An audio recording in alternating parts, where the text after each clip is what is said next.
On the frost-covered morning of December 23, 2019, in the affluent suburb of Greenwich, Connecticut, emergency responders rushed to the palatial estate of the Henderson family after receiving a frantic 911 call from 19-year-old Alexandra Henderson. "My parents," she sobbed into the phone, her voice breaking with what seemed like genuine anguish. "They're not breathing. I think they've been poisoned. Please hurry." What first responders discovered in the sprawling six-bedroom colonial would shock even the most seasoned investigators. Both Richard Henderson, a renowned hedge fund manager, and his wife Catherine, a celebrated cardiovascular surgeon, lay dead in their master bedroom, victims of what would soon be confirmed as deliberate poisoning with a rare and sophisticated toxin. But as Connecticut State Police Major Crime Squad detectives began piecing together the evidence, they discovered something far more disturbing than a typical family tragedy. The perpetrator wasn't an intruder, a disgruntled business associate, or even the couple's daughter who had made the discovery. It was Catherine Henderson herself, the victim who had methodically planned and executed not just her husband's murder, but her own death as well, in what investigators would come to call one of the most elaborate murder-suicide schemes in Connecticut criminal history. Before we continue with this extraordinary case, I'd love for you to subscribe to our channel if you haven't already, and let us know where you're watching from in the comments below. Now, let's explore the chilling events that unfolded in what neighbors described as Greenwich's most perfect family. The Henderson estate sat on 3 pristine acres in Greenwich's exclusive Bellhaven neighborhood, where hedge fund billionaires and Fortune 500 CEOs maintained their primary residences. The property's stone gates, manicured gardens, and sweeping circular driveway spoke to the extraordinary wealth Richard Henderson had accumulated during his 30-year career in finance. At 54, Richard was managing partner of Sentinel Capital Management, overseeing nearly $12 billion in assets and commanding respect as one of Wall Street's most successful quantitative traders. His reputation for mathematical precision and emotional detachment in market analysis had earned him the nickname "the Calculator" among colleagues, a moniker that would take on dark irony given the calculated nature of his death. Catherine Henderson had built an equally impressive career in medicine. At 52, she was chief of cardiovascular surgery at Yale New Haven Hospital, one of only a handful of women to hold such a prestigious position at a major academic medical center. Her groundbreaking research on minimally invasive cardiac procedures had earned her international recognition, multiple patent holdings worth millions, and a waiting list of wealthy patients willing to pay premium rates for her surgical expertise. Colleagues described her as brilliant, demanding, and utterly dedicated to both her work and her family, a woman who seemed to effortlessly balance the competing demands of a high-pressure medical career and the responsibilities of motherhood. To their friends and neighbors in Greenwich, the Hendersons represented the pinnacle of American success. 2 brilliant professionals at the top of their respective fields, substantial wealth accumulated through talent and hard work, and a beautiful daughter enrolled at Yale University, following in her mother's academic footsteps. Holiday parties at the Henderson estate were legendary affairs, where Connecticut's elite mingled over champagne and hors d'oeuvres, discussing market trends and medical innovations while admiring the family's collection of contemporary art. Christmas decorations already adorned the property that morning when police arrived. A 12-foot Fraser fir in the front window, evergreen wreaths on every door, and twinkling lights outlining the Georgian architecture, creating a macabre contrast to the horror unfolding inside. The timeline investigators would painstakingly reconstruct revealed that Catherine Henderson had been planning this murder-suicide for at least 6 months, possibly longer. Her method demonstrated the same meticulous attention to detail she applied to complex surgical procedures: research, preparation, acquisition of materials, practice runs, and finally execution with surgical precision. Unlike impulsive acts of domestic violence or crimes of passion, Catherine's plan showed the hallmarks of someone who had carefully weighed her options, considered alternatives, and ultimately decided that death both her husband's and her own, was the only acceptable solution to circumstances she found intolerable. The poison Catherine selected was a sophisticated cardiac toxin called digoxin, a medication commonly used in therapeutic doses to treat heart conditions, but lethal in higher concentrations. Her choice demonstrated intimate knowledge of both pharmacology and the human cardiovascular system. Digoxin poisoning produces symptoms that can initially mimic a heart attack or stroke: weakness, nausea, confusion, and irregular heartbeat, potentially allowing a perpetrator time to establish an alibi, or, in Catherine's case, to ensure she would die alongside her victim. More critically, as a cardiac surgeon with prescription authority and access to hospital pharmaceutical supplies, Catherine could acquire the substance without triggering the suspicion that purchasing exotic poisons through dark web marketplaces might generate. On the evening of December 22nd, Catherine Henderson prepared what would be the final meal she and Richard would share together: filet mignon, roasted vegetables, and a 2005 Chateau Margaux from their temperature-controlled wine cellar. Their daughter Alexandra was away for the evening, having dinner with friends in New Haven before returning home for the holiday break, a timing that investigators would later determine was not coincidental but carefully orchestrated by Catherine to ensure Alexandra would not be present during the deaths but would arrive soon enough afterward to discover the bodies and call for help. Catherine had calculated even this detail with precision, ensuring her daughter would be spared witnessing their final moments while guaranteeing the crime would be discovered relatively quickly. The digoxin was administered in the wine, mixed into both Richard's glass and Catherine's own in carefully calculated doses.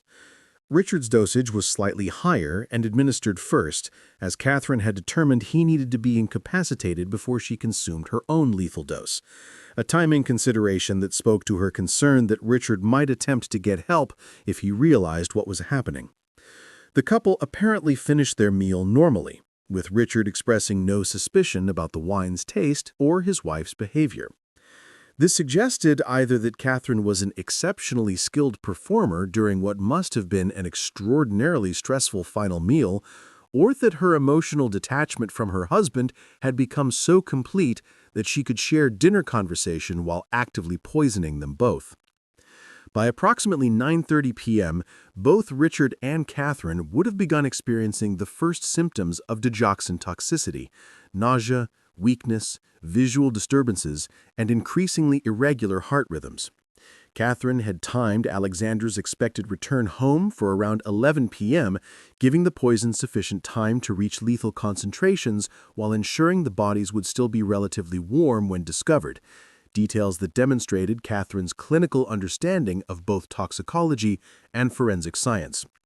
She had also left a sealed envelope on her desk addressed to investigating authorities, ensuring her confession and explanation would be found quickly, removing any possibility that Alexandra might be suspected of the murders.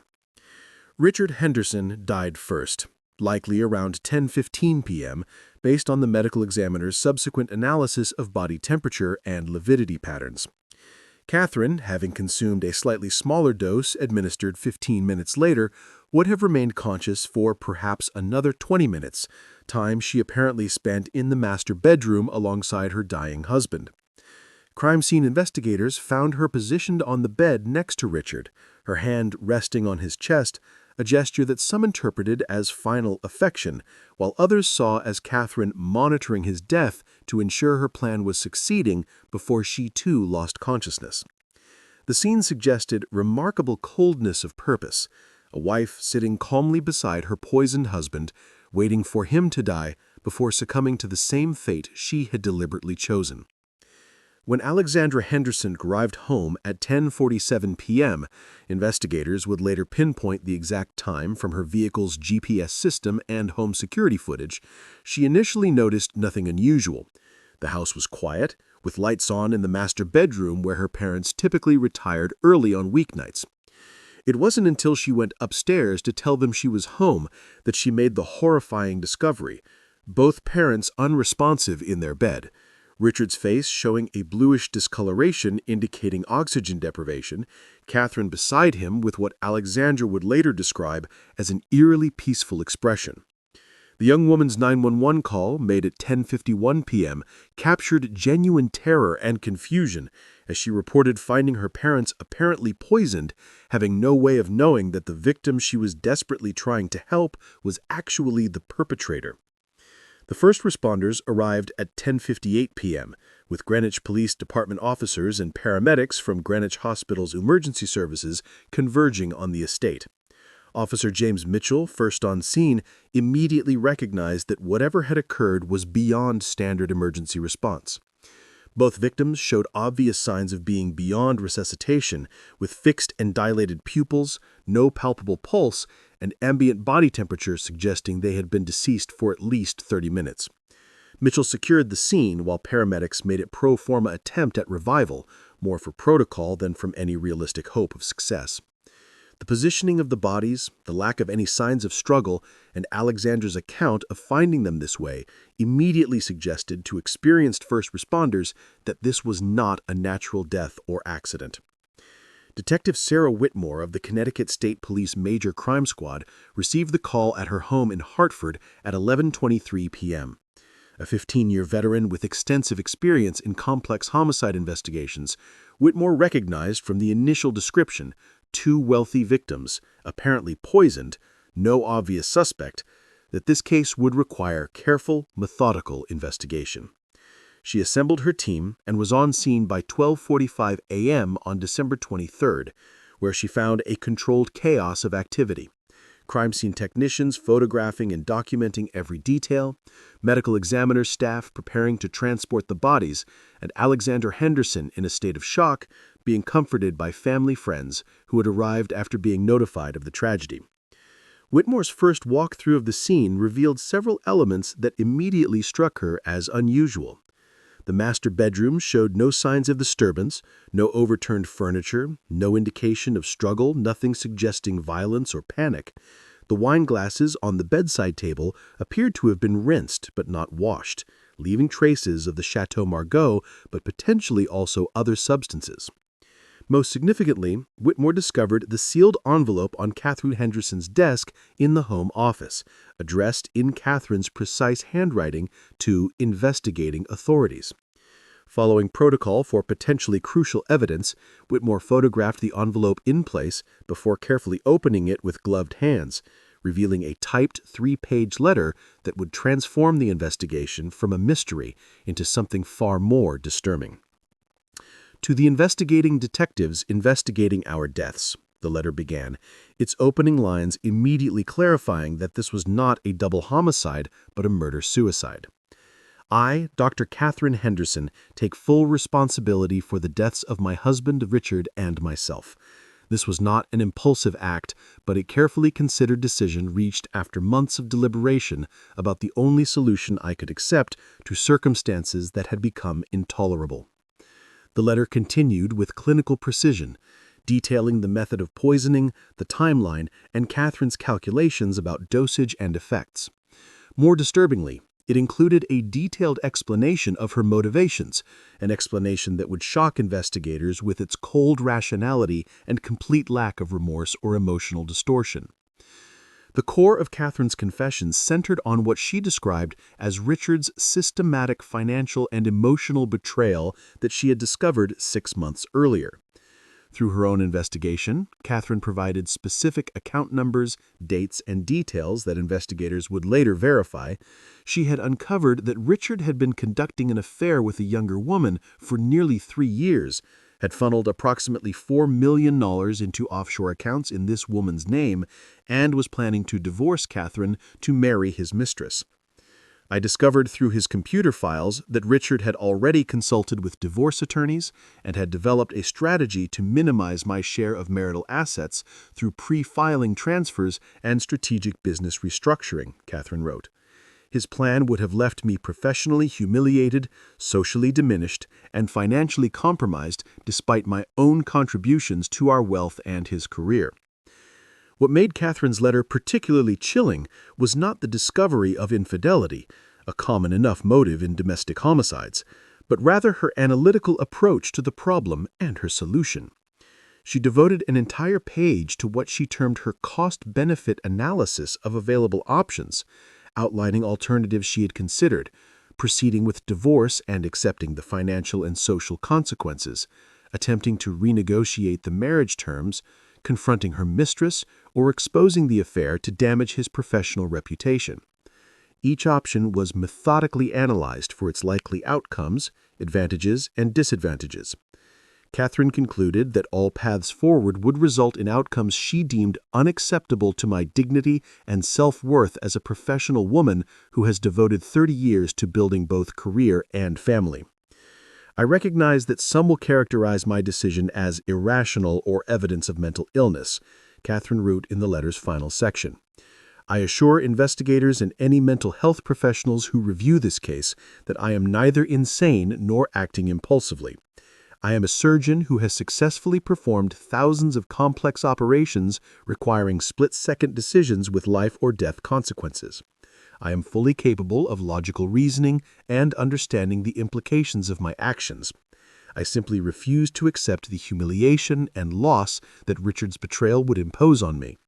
By controlling the circumstances and timing of our deaths, I maintain agency and dignity while ensuring Richard faces consequences proportional to his betrayal. The letter concluded with specific instructions for Alexandra's care, including details about trust funds Catherine had established months earlier, another indication of premedication, and a statement absolving her daughter of any knowledge or involvement in the deaths. Alexandra is entirely innocent and unaware of both her father's betrayal and my response to it, Catherine wrote. She should inherit all marital assets as the sole surviving heir, free from the division and reduction that divorce would have caused. This outcome at least provides her with the financial security her father's planned actions would have threatened.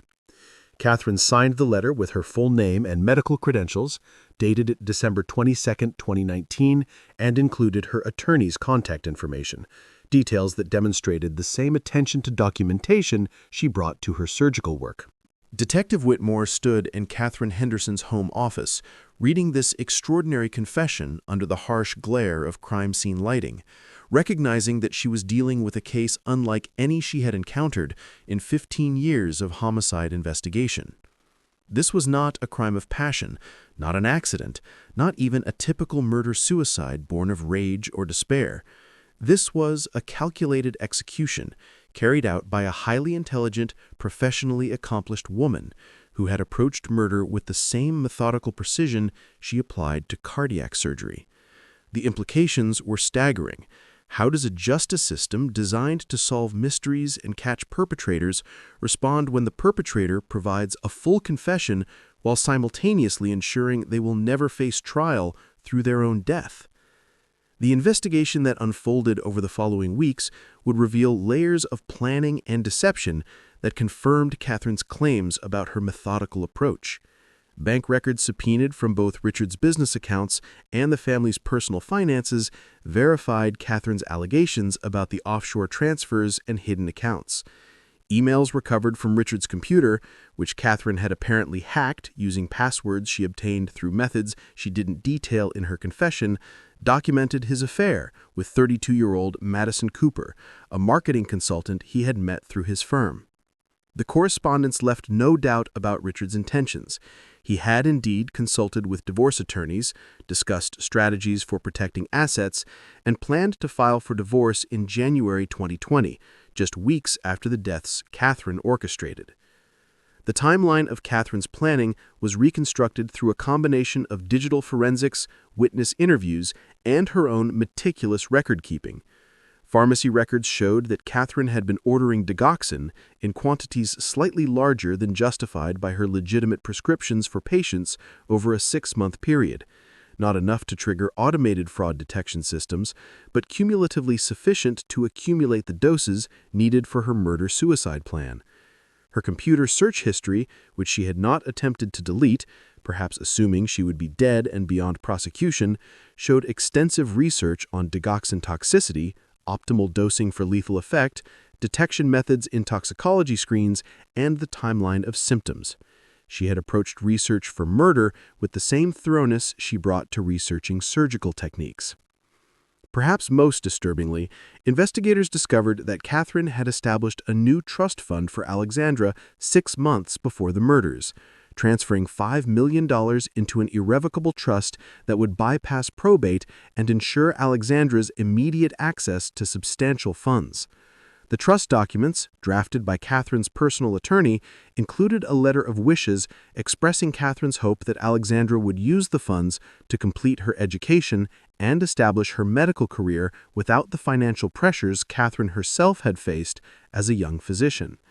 The attorney, questioned by investigators, confirmed that Catherine had insisted on the trust's immediate funding and irrevocability, claiming it was for estate planning purposes.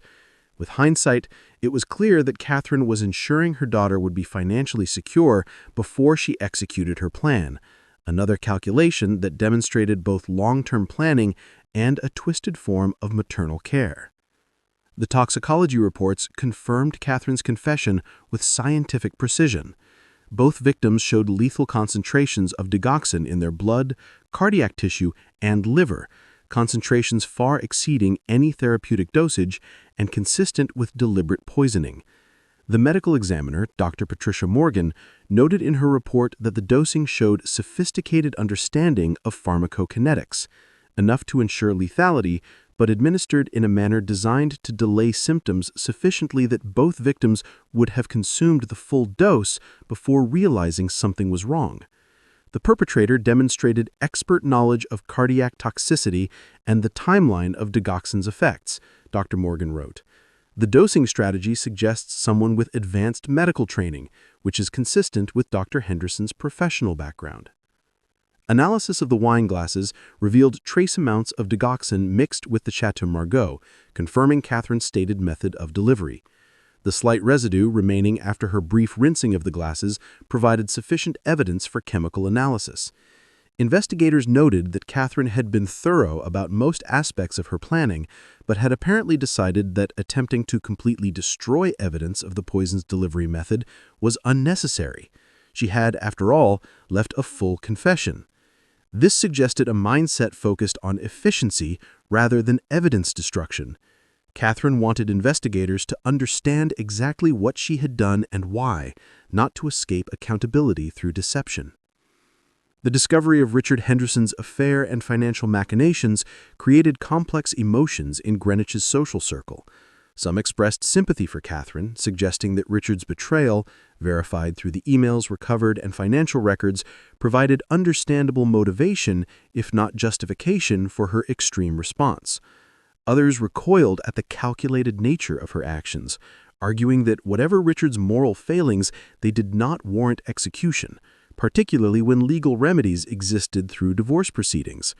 The dichotomy of responses reflected broader societal debates about infidelity, power dynamics in marriage, and women's agency when faced with betrayal, debates that would intensify as media coverage of the case expanded beyond Connecticut to national outlets. Alexandra Henderson found herself in an impossible position, grieving the loss of both parents while simultaneously learning that her father had been a serial adulterer planning to abandon the family, and that her mother had responded by committing murder-suicide. The young woman released a brief statement through the family's attorney, expressing devastation at the losses while asking for privacy to process the trauma. She declined all media interviews and withdrew from Yale for the spring semester, staying with maternal relatives in Boston while beginning what would be years of therapy to process the psychological impact.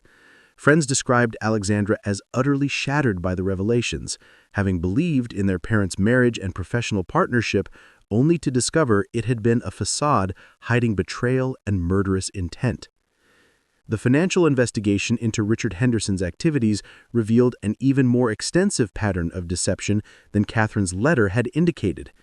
Forensic accountants working with Connecticut State Police uncovered not just the $4 million Catherine had discovered, but an additional $3 million in separate offshore accounts Richard had established through shell companies. The complex web of transfers suggested Richard had been planning his exit strategy for years, not months. systematically moving money beyond the reach of divorce proceedings while maintaining the appearance of a successful marriage. Interviews with Richard's mistress, Madison Tupper, confirmed the affair and Richard's promises to marry her once he cleaned up the financial complexity of my divorce, language that took on sinister meaning once the full extent of his financial hiding became clear.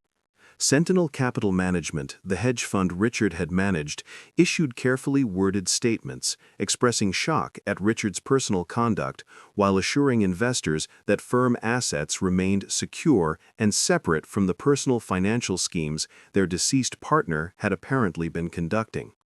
However, internal investigations revealed that Richard had used his position to facilitate some of the offshore transfers through investment vehicles that blurred the line between legitimate business and personal asset protection.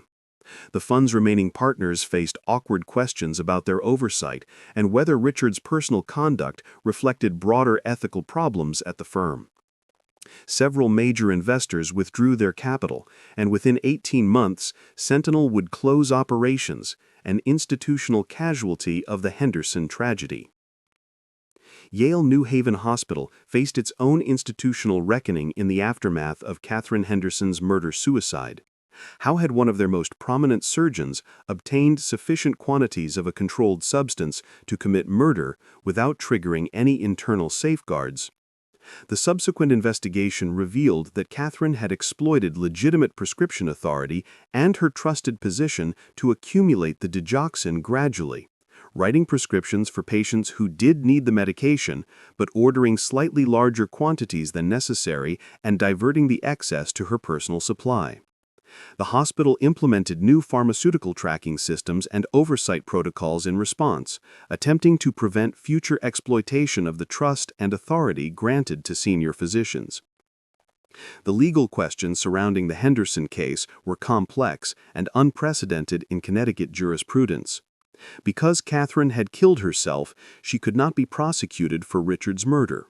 However, the state's attorney's office wanted to officially close the case with a formal determination that Catherine was responsible for both deaths, establishing a clear record for Alexandra's benefit and for the historical record. This required a special proceeding in which prosecutors presented evidence to Judge Thomas Morrison, who would make a factual finding about Catherine's culpability despite the absence of a defendant to prosecute. The proceeding, held in February 2020, attracted significant media attention as it raised questions about the purpose of criminal proceedings when the accused is deceased. Prosecutor Michael Jang presented the state's evidence methodically over 3 days of hearings: the confession letter, the toxicology reports, the digital evidence of Catherine's research and planning, the financial investigation confirming her allegations about Richard's betrayal, and expert testimony from psychiatrists who had reviewed Catherine's writings and concluded she was not legally insane, but rather operating under a distorted moral framework where murder became justifiable in her personal ethical system. Jang argued that the proceeding served important functions even in the absence of prosecution. It provided official findings for Alexandra as Richard's heir. It created a complete record of the crime for the historical and medical literature, and it allowed the community to achieve closure through formal acknowledgement of what had occurred.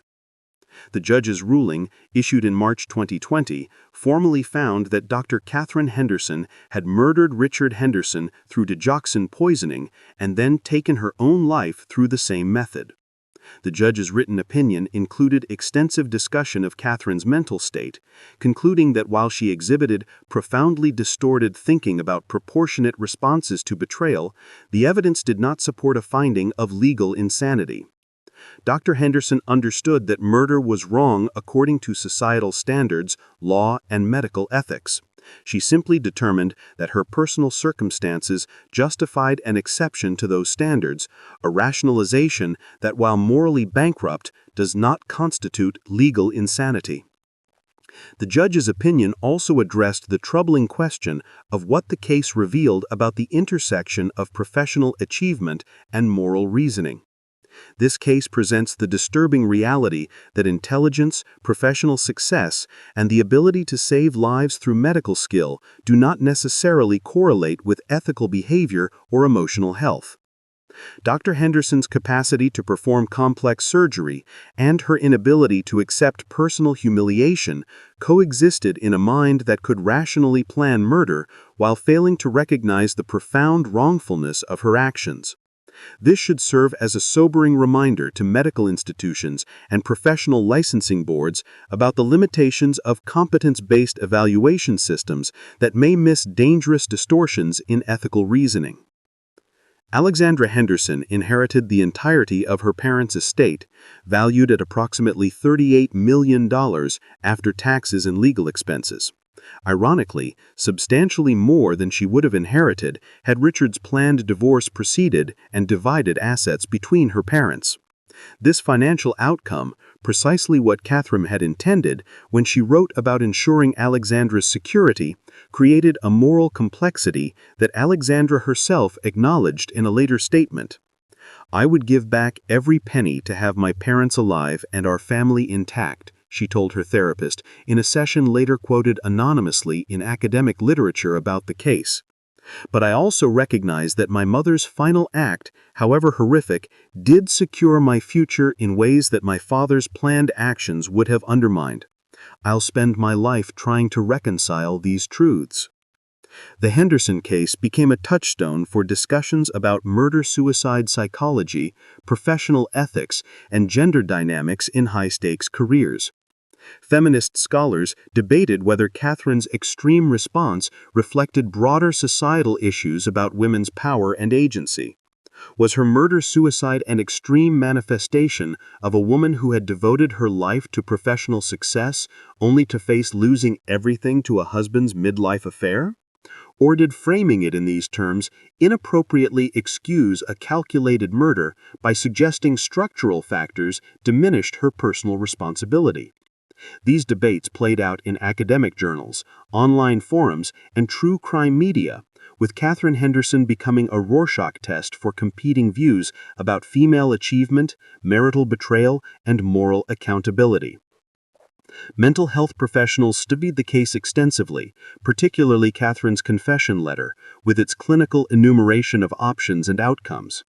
Dr. Robert Chen, a forensic psychiatrist who reviewed the evidence for academic publication, characterized Catherine's thinking as demonstrating malignant narcissism combined with an intellectual defense mechanism where complex ethical issues were reduced to cost-benefit calculations devoid of emotional or moral weight.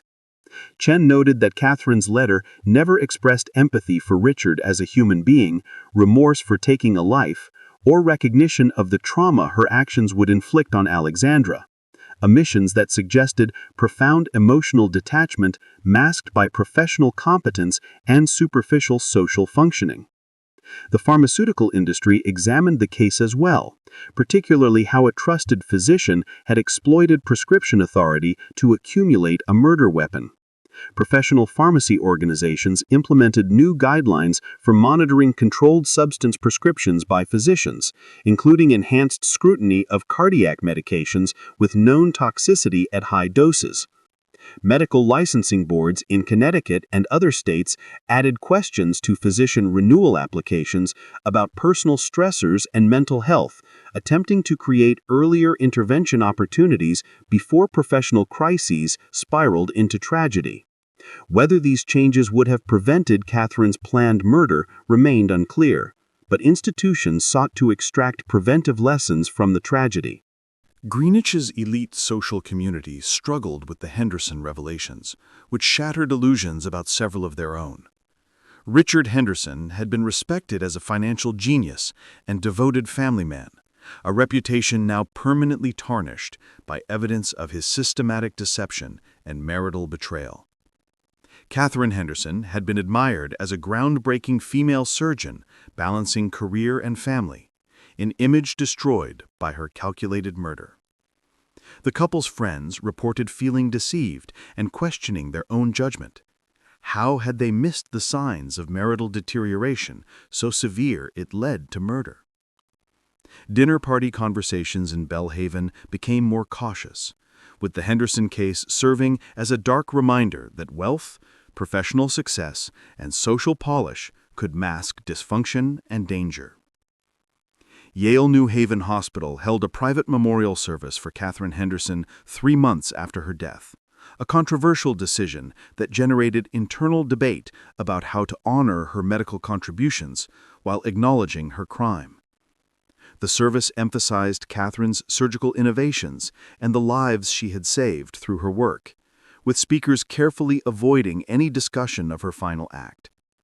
Her portrait, which had hung in the cardiovascular surgery department recognizing her achievements, was quietly removed and placed in storage, neither destroyed nor displayed, reflecting institutional uncertainty about how to handle a legacy so completely bifurcated between professional excellence and personal moral failure. Sentinel Capital Management's remaining partners dealt with Richard Henderson's memory differently, choosing to focus entirely on closing the firm professionally without public eulogies or retrospectives. The quantitative trading strategies Richard had developed, the mathematical models and algorithms that had generated billions in returns, were absorbed by competitor firms when Sentinel's portfolio was liquidated. In a sense, Richard's professional legacy survived and continued generating wealth for others, while his personal reputation was permanently defined by betrayal and the murder it provoked. This divergence between professional and personal legacy mirrored Catherine's situation, creating a parallel that several commentators noted. Both Hendersons had excelled professionally while failing catastrophically in their personal relationship, with fatal consequences. The case generated extensive media coverage, with coverage evolving through distinct phases. Initial reporting focused on the shocking facts. A prominent surgeon murders her hedge fund husband, then kills herself, leaving their daughter to discover the bodies. As Catherine's confession became public, coverage shifted to examining her motivations and the financial betrayal that triggered her response. A third wave of coverage analyzed the broader implications: what the case revealed about professional stress, marital power dynamics, and the dark side of achievement-oriented culture. True Crime Podcast devoted multiple episodes to the Henderson case, debating whether listeners should feel any sympathy for Catherine given Richard's verified betrayal, or whether her calculated approach to murder precluded any understanding response. Alexandra Henderson eventually returned to Yale and completed her degree, though she switched her major from pre-medicine to psychology, later explaining that her family tragedy had destroyed any desire to follow in her mother's surgical footsteps while intensifying her interest in understanding the human mind and its capacity for both brilliance and horrific moral failure. She graduated in 2022 and entered a doctoral program in clinical psychology at Columbia University, focusing her research on moral reasoning in high-achieving professionals, a career path clearly influenced by her parents' story. In rare interviews granted to academic researchers studying the case, Alexandra emphasized that she wanted to transform personal tragedy into professional contribution by understanding how success and ethical failure can coexist. In Greenwich, the Henderson estate sat empty for 18 months before Alexandra made the difficult decision to sell the property. The home's association with murder-suicide depressed its value significantly, with the eventual sale price of $8.7 million representing approximately a 40% discount from comparable properties in Belhaven. The buyers, a technology entrepreneur and his family relocating from California, were apparently untroubled by the home's history. The physical space where Catherine Henderson had served her final, poisoned meal and where both she and Richard had died was completely renovated, perhaps in an attempt to exorcise the tragedy through architectural transformation. Yet neighbors reported that the property retained an aura of darkness that no amount of remodeling could entirely dispel. The Henderson family attorney, who had worked with both Richard and Catherine on estate planning and had drafted the trust documents Catherine established before the murder, faced his own professional reckoning. How had he missed signs that his client was planning a murder-suicide while simultaneously ensuring her daughter's financial security? In conversations with legal ethics experts, the attorney acknowledged that Catherine had presented the trust as routine estate planning motivated by general concerns about protecting family wealth, concerns that seemed entirely reasonable for clients of the Hendersons' financial status. She never displayed emotion, never suggested anything was wrong in the marriage, and never gave me reason to suspect that the estate planning documents I was drafting were actually part of a murder plan. He later wrote in a law journal article about ethical obligations when clients use legal services for criminal purposes. The Catholic Church, where the Henderson family had occasionally attended services, declined to hold funerals for either Richard or Catherine, citing canon law prohibiting religious funeral rites for suicides. This decision sparked debate in Greenwich about the church's approach, with some community members arguing that Catherine's mental state warranted compassion, while others supported the church's position that providing full funeral rites would inappropriately dignify a murder-suicide. Small private memorial services were eventually held, attended primarily by family members and close friends, with the events kept deliberately low profile to avoid media attention. Both bodies were cremated, and Alexandra later scattered their ashes separately. Richard's in Long Island Sound, where he had enjoyed sailing. Catherine's in a garden at Yale, where she had completed her medical training. The separation seemed symbolic. Even in death, the Hendersons could not rest together. Yale University Psychology Department eventually developed a case study based on the Henderson murder-suicide, using it to teach advanced graduate students about personality disorders, moral reasoning, and the psychology of revenge. The case study carefully anonymized some details while preserving the core elements. A high-achieving professional discovers spousal betrayal, responds with calculated murder-suicide, and leaves behind a detailed confession explaining her reasoning. Students analyzing the case debated whether Catherine exhibited psychopathy, the calculated planning and lack of remorse suggested yes, whether gender dynamics played a role in her response, would a male surgeon have chosen the same path, and what intervention points might have existed where tragedy could have been prevented. The toxicology community studied Catherine's method as well, noting that her choice of digoxin was both sophisticated and pragmatic. Unlike exotic poisons that might draw attention when acquired, digoxin was readily available to her through legitimate channels. Unlike violent methods that might provoke struggle or escape attempts, digoxin produced a delayed effect that ensured both victims consumed lethal doses. And unlike many poisons that produce obvious symptoms immediately, digoxin's initial effects could mimic other medical conditions, potentially delaying recognition of poisoning. Dr. Henderson's method demonstrated expert understanding of both pharmacology and practical considerations in executing murder. She chose a weapon that minimized risk of detection during acquisition, reduced probability of victim escape, and created a time window for both victims to consume lethal doses, all factors that suggest calculating intelligence applied to homicidal planning. In the years following the Henderson tragedy, Connecticut legislatures debated whether any laws or policies could prevent similar cases, ultimately concluding that the unique circumstances made specific prevention difficult. Catherine had exploited her trusted professional position to access the murder weapon, had carefully planned to avoid detection until after the crime was complete, and had taken her own life to escape prosecution. No prescription monitoring system could catch every instance of minimal overprescribing by trusted physicians. No warning signs existed that might have triggered intervention. Catherine had not displayed obvious mental health symptoms, had not made threats, and had maintained her professional responsibilities until the end.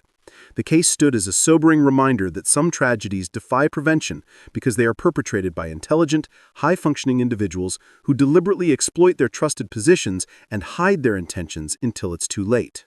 Alexandra Henderson's trust fund, established by Catherine 6 months before the murder-suicide, became operational after the deaths and provided Alexandra with substantial financial resources throughout her undergraduate completion and graduate education.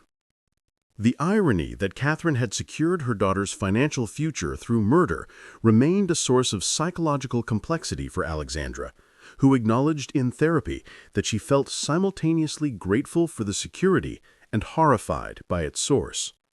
This emotional paradox, benefiting materially from parents' deaths while grieving their loss and her mother's crime, created layers of trauma that would require years of therapeutic work to process. The case raised uncomfortable questions about the relationship between professional achievement and personal morality. Catherine Henderson had saved countless lives through her cardiac surgery, advancing medical knowledge and healing patients with complex heart conditions. Yet this same person, with these same surgical hands and brilliant mind, had deliberately taken 2 lives, including her own, in a calculated act of revenge. How should society evaluate such a bifurcated legacy?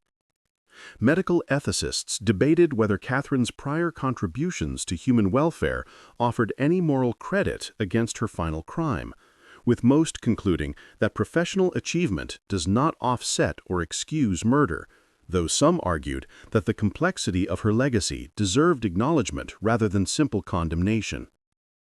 Financial analysts examined Richard Henderson's trading strategies and fund management in the wake of revelations about his personal conduct, finding no evidence that his professional ethical lapses extended to his investment management. The offshore accounts and asset hiding were purely personal schemes to protect wealth from divorce proceedings, not fraudulent investment practices or mismanagement of client funds.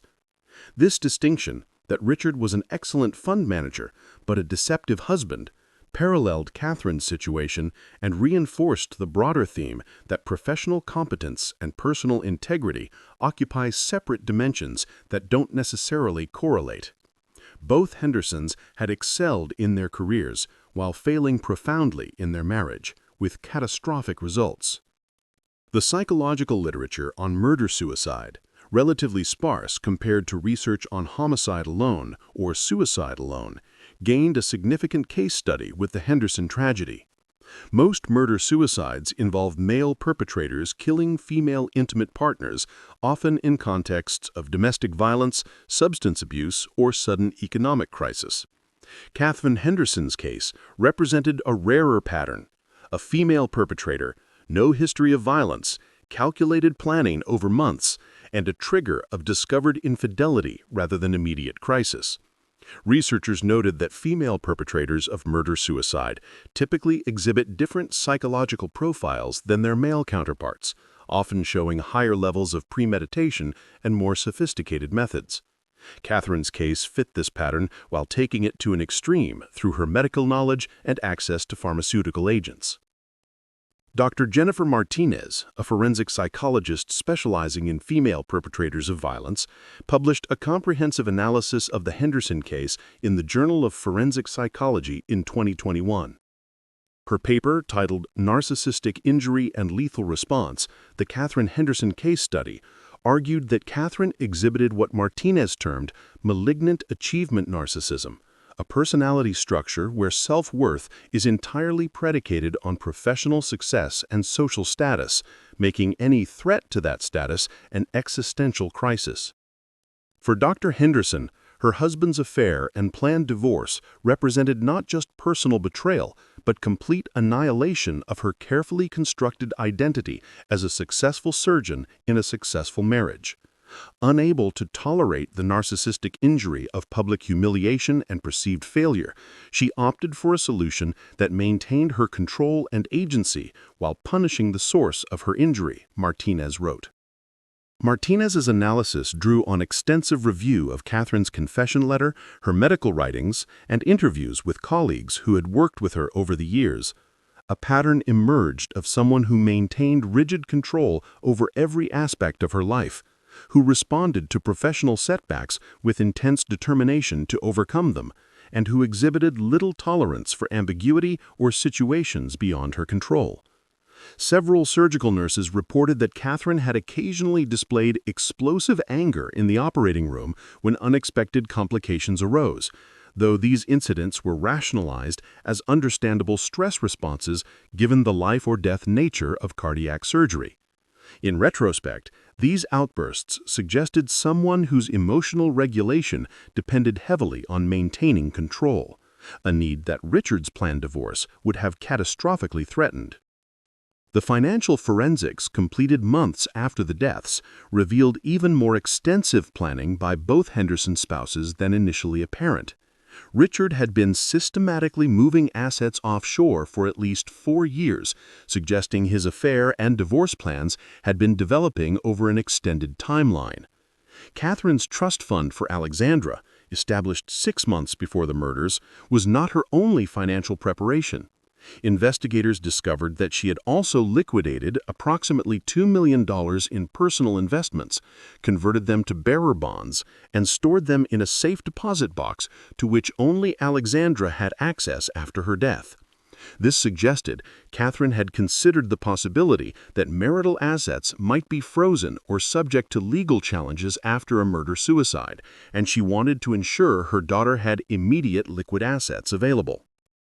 The level of financial planning demonstrated that Catherine was thinking through second and third-order consequences of her actions with remarkable thoroughness. The safe deposit box also contained a second letter addressed to Alexandra and intended to be read after the confession letter to authorities. This private letter, which authorities ultimately provided to Alexandra several months after the deaths, revealed a more emotionally complex Catherine than the clinical confession letter suggested. "My darling Alexandra," it began, "by the time you read this, you will know what I have done, and perhaps hate me for it. I accept that possibility as the price of my choices." The letter continued with an explanation that mixed maternal concern with disturbing rationalization. "Your husband's affair would have destroyed our family through divorce, diminished your inheritance through legal proceedings, and publicly humiliated us all through the inevitable gossip in our social circle. I could not tolerate that outcome, not for myself and not for you." Catherine's letter to her daughter revealed thinking that was simultaneously protective and profoundly selfish. "I have ensured that you will inherit everything without the reduction and division that divorce would have caused. More importantly, I have spared you from years of bitter legal proceedings, from watching your parents' marriage publicly dissected, from choosing sides in a divorce that would have forced you to betray one parent or the other. My choice was to end things cleanly rather than allow them to decay messily over years." This framing of murder-suicide as a form of maternal protection was deeply disturbing to psychologists who reviewed it, suggesting Catherine's distorted thinking extended beyond her relationship with Richard to encompass her daughter as well, treating Alexandra as an object to be provided for, rather than an autonomous person who might prefer her parents alive despite financial and social complications. Yale University, where both Catherine had practiced medicine and Alexandra was enrolled as a student, grappled with institutional responses to the tragedy. The medical school ultimately decided to remove Catherine's name from a research fellowship she had endowed several years earlier, replacing it with a generic title while allowing the fellowship to continue funding cardiovascular research. This compromise, eliminating Catherine's name while preserving her financial contribution to medical advancement, reflected institutional uncertainty about how to handle a donor and former faculty member who had committed murder. Some faculty members argued that Catherine's crime should not invalidate her prior contributions to medicine and medical education. Others contended that allowing her name to remain on any university program would glorify a murderer and cause ongoing pain to the victim's family. The debate about Catherine's legacy in medicine became particularly complex because several of her surgical innovations remained in regular use. The Henderson technique for minimally invasive mitral valve repair, which Catherine had developed and published in leading cardiac surgery journals, was still being taught to surgical residents and used in hospitals worldwide. Should the technique be renamed to eliminate association with its developer? Should medical textbooks and journals issue corrections removing her name from historical citations? The medical community ultimately decided that scientific and technical contributions should be evaluated separately from personal conduct, and that Catherine's surgical innovations would remain attributed to her in medical literature, while her crime would be acknowledged in biographical contexts. This Solomon-like solution satisfied few people entirely, but represented a pragmatic approach to separating scientific legacy from criminal conduct. Richard Henderson's professional legacy faced different challenges. Unlike surgical techniques that could be objectively evaluated based on patient outcomes, Richard's quantitative trading strategies were proprietary intellectual property owned by Sentinel Capital Management. When the firm closed, these strategies were acquired by competitor hedge funds and absorbed into their own systems, effectively erasing Richard's individual contribution to their development. His name disappeared from the financial press except when referenced in articles about the murder-suicide, And within 5 years of his death, newly hired analysts in the quantitative trading field were often unfamiliar with his work or knew him only as that hedge fund guy whose wife poisoned him. The evanescent nature of Richard's legacy contrasted sharply with Catherine's more durable medical contributions, suggesting that some professional achievements outlive scandal, while others are quickly forgotten. The investigation into how Catherine maintained such complete emotional concealment in the months she was planning murder revealed a pattern of compartmentalization that colleagues found deeply unsettling. Dr. Michael Rivera, who had worked alongside Catherine in the cardiac surgery department, recalled scrubbing in for operations with her during the very months she was accumulating digoxin and planning the murders. She was completely professional, focused, and technically brilliant, Rivera told investigators.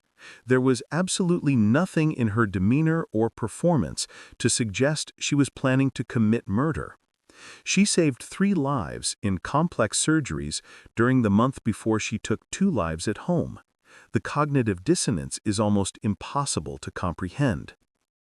This ability to compartmentalize, performing delicate surgery with steady hands while planning poisoning with those same hands, suggested to forensic psychologists that Catherine possessed an unusual capacity for emotional segregation. Dr. Robert Chen theorized that years of surgical training and practice had enhanced Catherine's natural tendency toward compartmentalization. Surgeons must regularly suppress emotional responses to cut into living human tissue, to remain focused during crisis situations, to maintain composure when unexpected complications arise. Dr. Henderson apparently extended this professional skill into her personal life, creating a mental barrier between her role as healer and her role as potential killer, allowing her to excel in one domain while secretly preparing for actions in another. The 6-month timeline between Catherine's discovery of Richard's affair and her execution of the murder-suicide plan became a focus of particular attention. What was Catherine doing during those months? Digital forensics and witness interviews created a partial picture. She was researching digoxin toxicity and accumulating the poison, yes, but she was also conducting intensive private investigation into Richard's finances and affair. Catherine had apparently hired a private investigator to document Richard's meetings with Madison Cooper, obtaining time-stamped photographs and detailed reports about their relationship. She had also consulted with divorce attorneys under a pseudonym, asking hypothetical questions about asset division and strategies for protecting wealth in high-net-worth divorces. These consultations provided Catherine with knowledge about what she would face in divorce proceedings, knowledge that apparently contributed to her decision that murder-suicide was preferable to legal separation. Investigators also discovered that Catherine had attended multiple sessions with a therapist during those 6 months, ostensibly seeking help with work stress and anxiety. The therapist, Dr. Linda Washington, was devastated to learn after the deaths that her patient had been planning murder while simultaneously seeking treatment. Catherine presented with complaints about professional pressure and difficulty sleeping, which I attributed to the normal stress of her demanding surgical career. She never mentioned marital problems, never displayed homicidal ideation, and consistently denied any thoughts of self-harm when I conducted routine suicide risk assessments. In retrospect, I realize she was using therapy as another form of cover, creating documentation of seeking help for stress while concealing the true nature of her plans. This calculated use of therapy raised troubling questions about the limitations of mental health screening. Catherine had answered all risk assessment questions in ways that suggested no immediate danger because she understood what responses would trigger intervention and deliberately provided false information to avoid it. She had demonstrated the same strategic thinking in all her interactions during the planning months, maintaining professional excellence to avoid raising concerns, participating in social activities to appear normal, and even planning a family vacation to Turks and Caicos for January 2020, a trip she knew would never occur but that served to create the appearance of a woman with future plans and family commitments. The vacation reservation, made in October 2019 for a trip scheduled just weeks after Catherine planned to be dead, was a particularly chilling evidence of her deception. She had researched resorts, booked flights and accommodations, and discussed the trip with Alexandra, all while knowing it would never happen. When investigators showed Alexandra the reservation confirmation found in Catherine's email, the young woman broke down completely. She was planning our murders while planning our vacation. She discussed what restaurants we should try and what activities we might do, all while accumulating poison and planning to kill herself and my father. The duplicity is beyond anything I can process. The forensic accounting investigation revealed one final significant finding. Catherine had taken out a substantial life insurance policy on Richard approximately 8 months before the murders, increasing the family's coverage on his life from $2 million to $6 million. The insurance company initially suspected fraud and investigated whether to deny the claim based on Catherine's murder of the insured.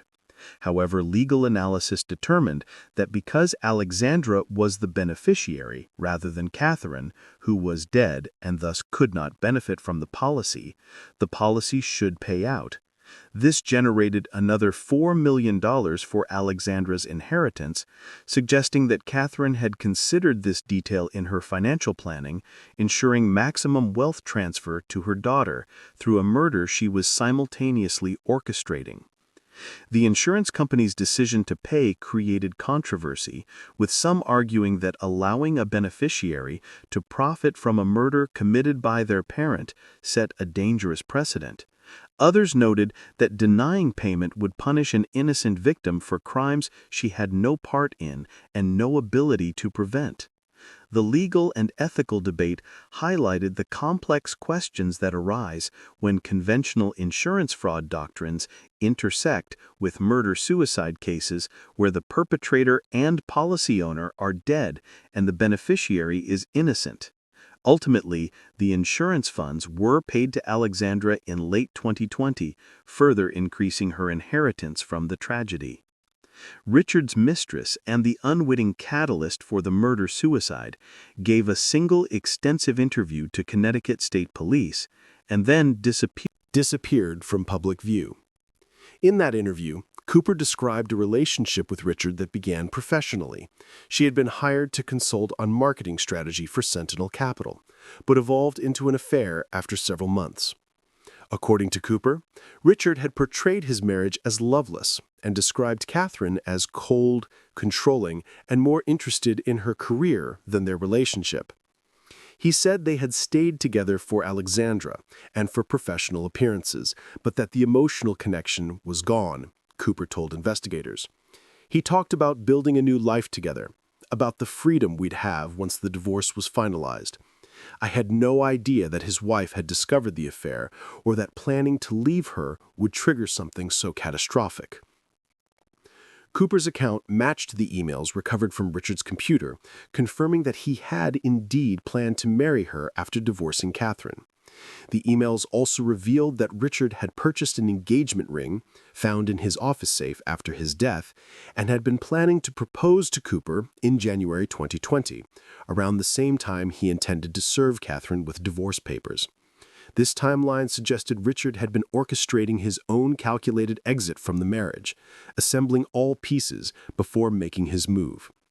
In a tragic irony, both Henderson spouses had been planning and calculating during the same months, Richard preparing to leave the marriage through legal channels, Catherine preparing to end it through murder-suicide.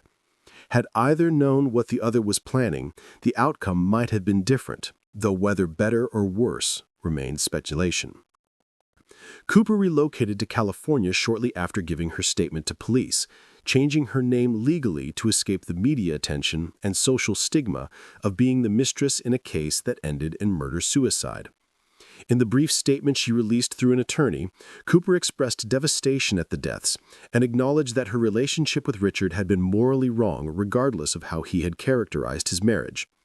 "I will live the rest of my life knowing that my affair, while not legally or morally equivalent to murder, was nevertheless a contributing factor to a tragedy that destroyed a family," her statement read.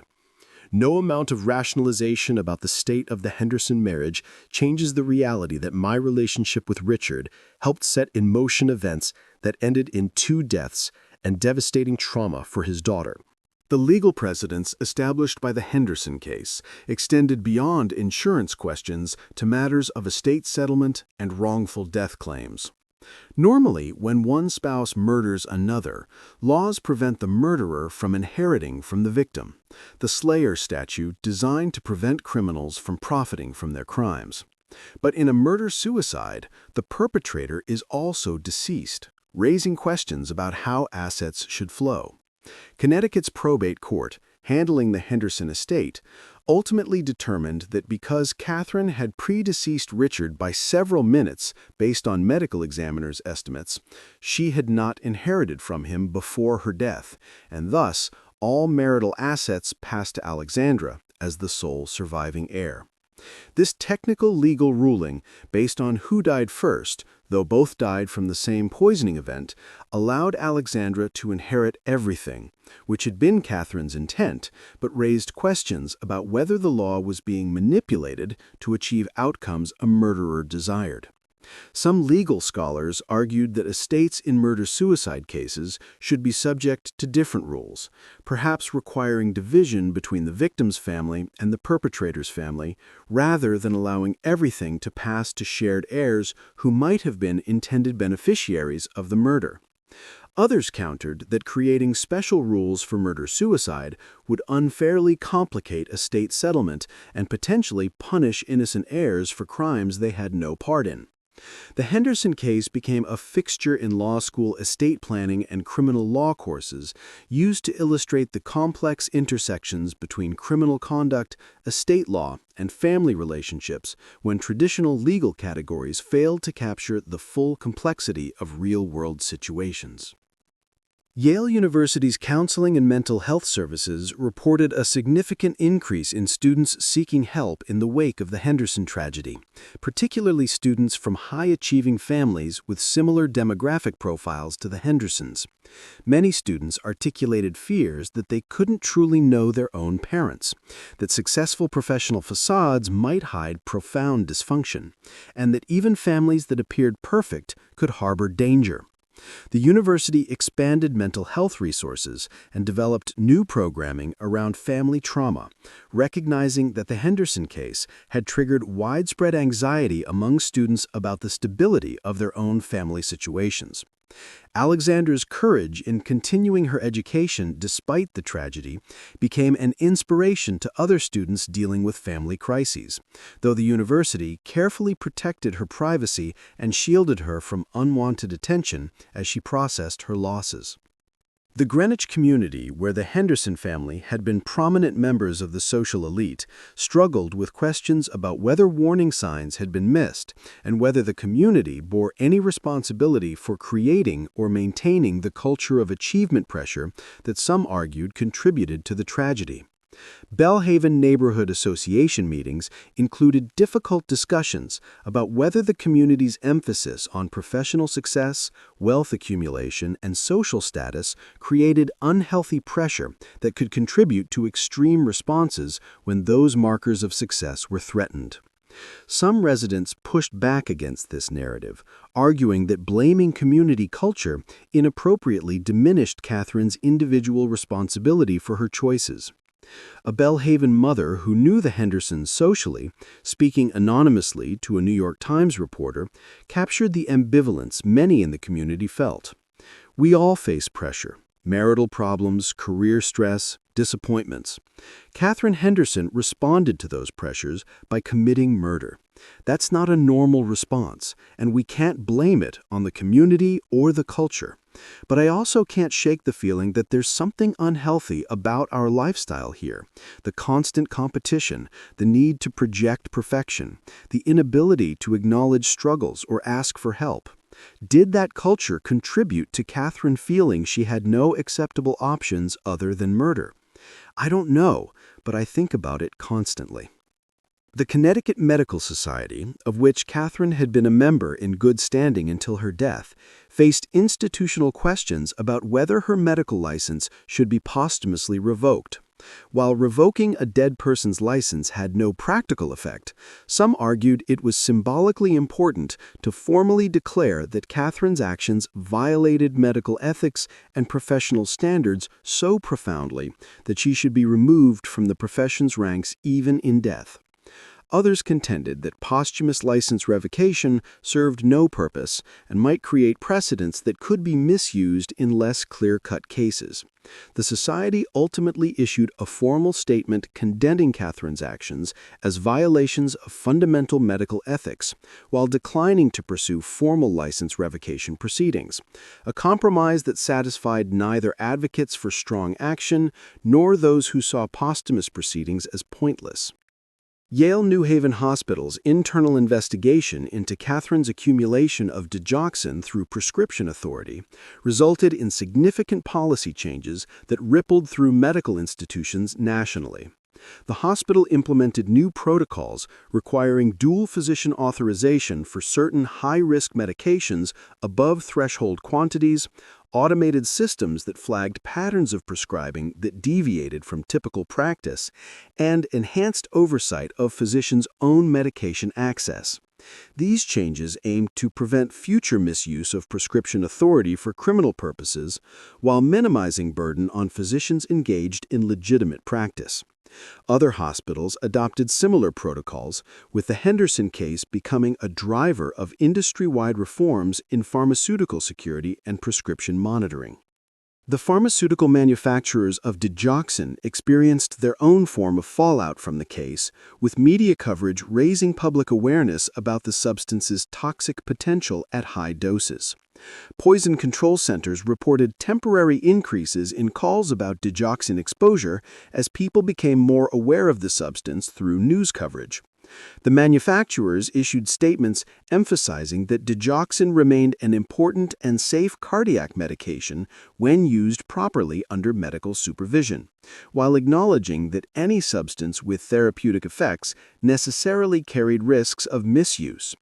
The case became a feature in pharmaceutical safety training about the dual-use nature of many medications, therapeutic at prescribed doses, potentially lethal at higher concentrations, and the importance of securing these substances against both accidental exposure and deliberate misuse.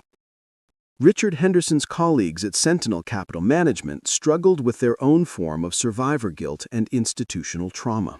Several partners questioned whether they had missed signs of Richard's personal troubles or should have been more aware of his extramarital activities. The firm's culture had emphasized work performance and market results to the exclusion of personal matters, with colleagues knowing little about each other's family lives beyond superficial social interactions. In the aftermath of the tragedy, some reflected that this professional distance, while ostensibly respecting privacy, may have contributed to Richard's ability to conduct a multi-year affair and plan a divorce without any colleagues noticing or intervening. Whether closer workplace relationships would have prevented the tragedy remained unknowable, but the questions haunted those who had worked alongside Richard for years while remaining blind to his personal deceptions. The case generated extensive discussion in feminist academic circles about how to interpret Catherine's actions through the lens of gender and power.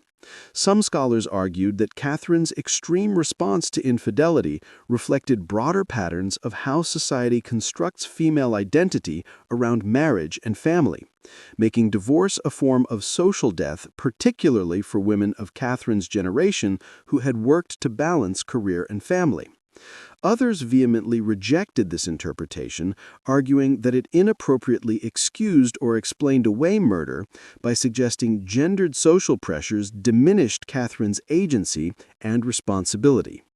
These debates played out in academic journals, conferences, and online feminist communities, with Catherine Henderson becoming a polarizing figure who crystallized competing views about female agency, victimhood, and moral accountability.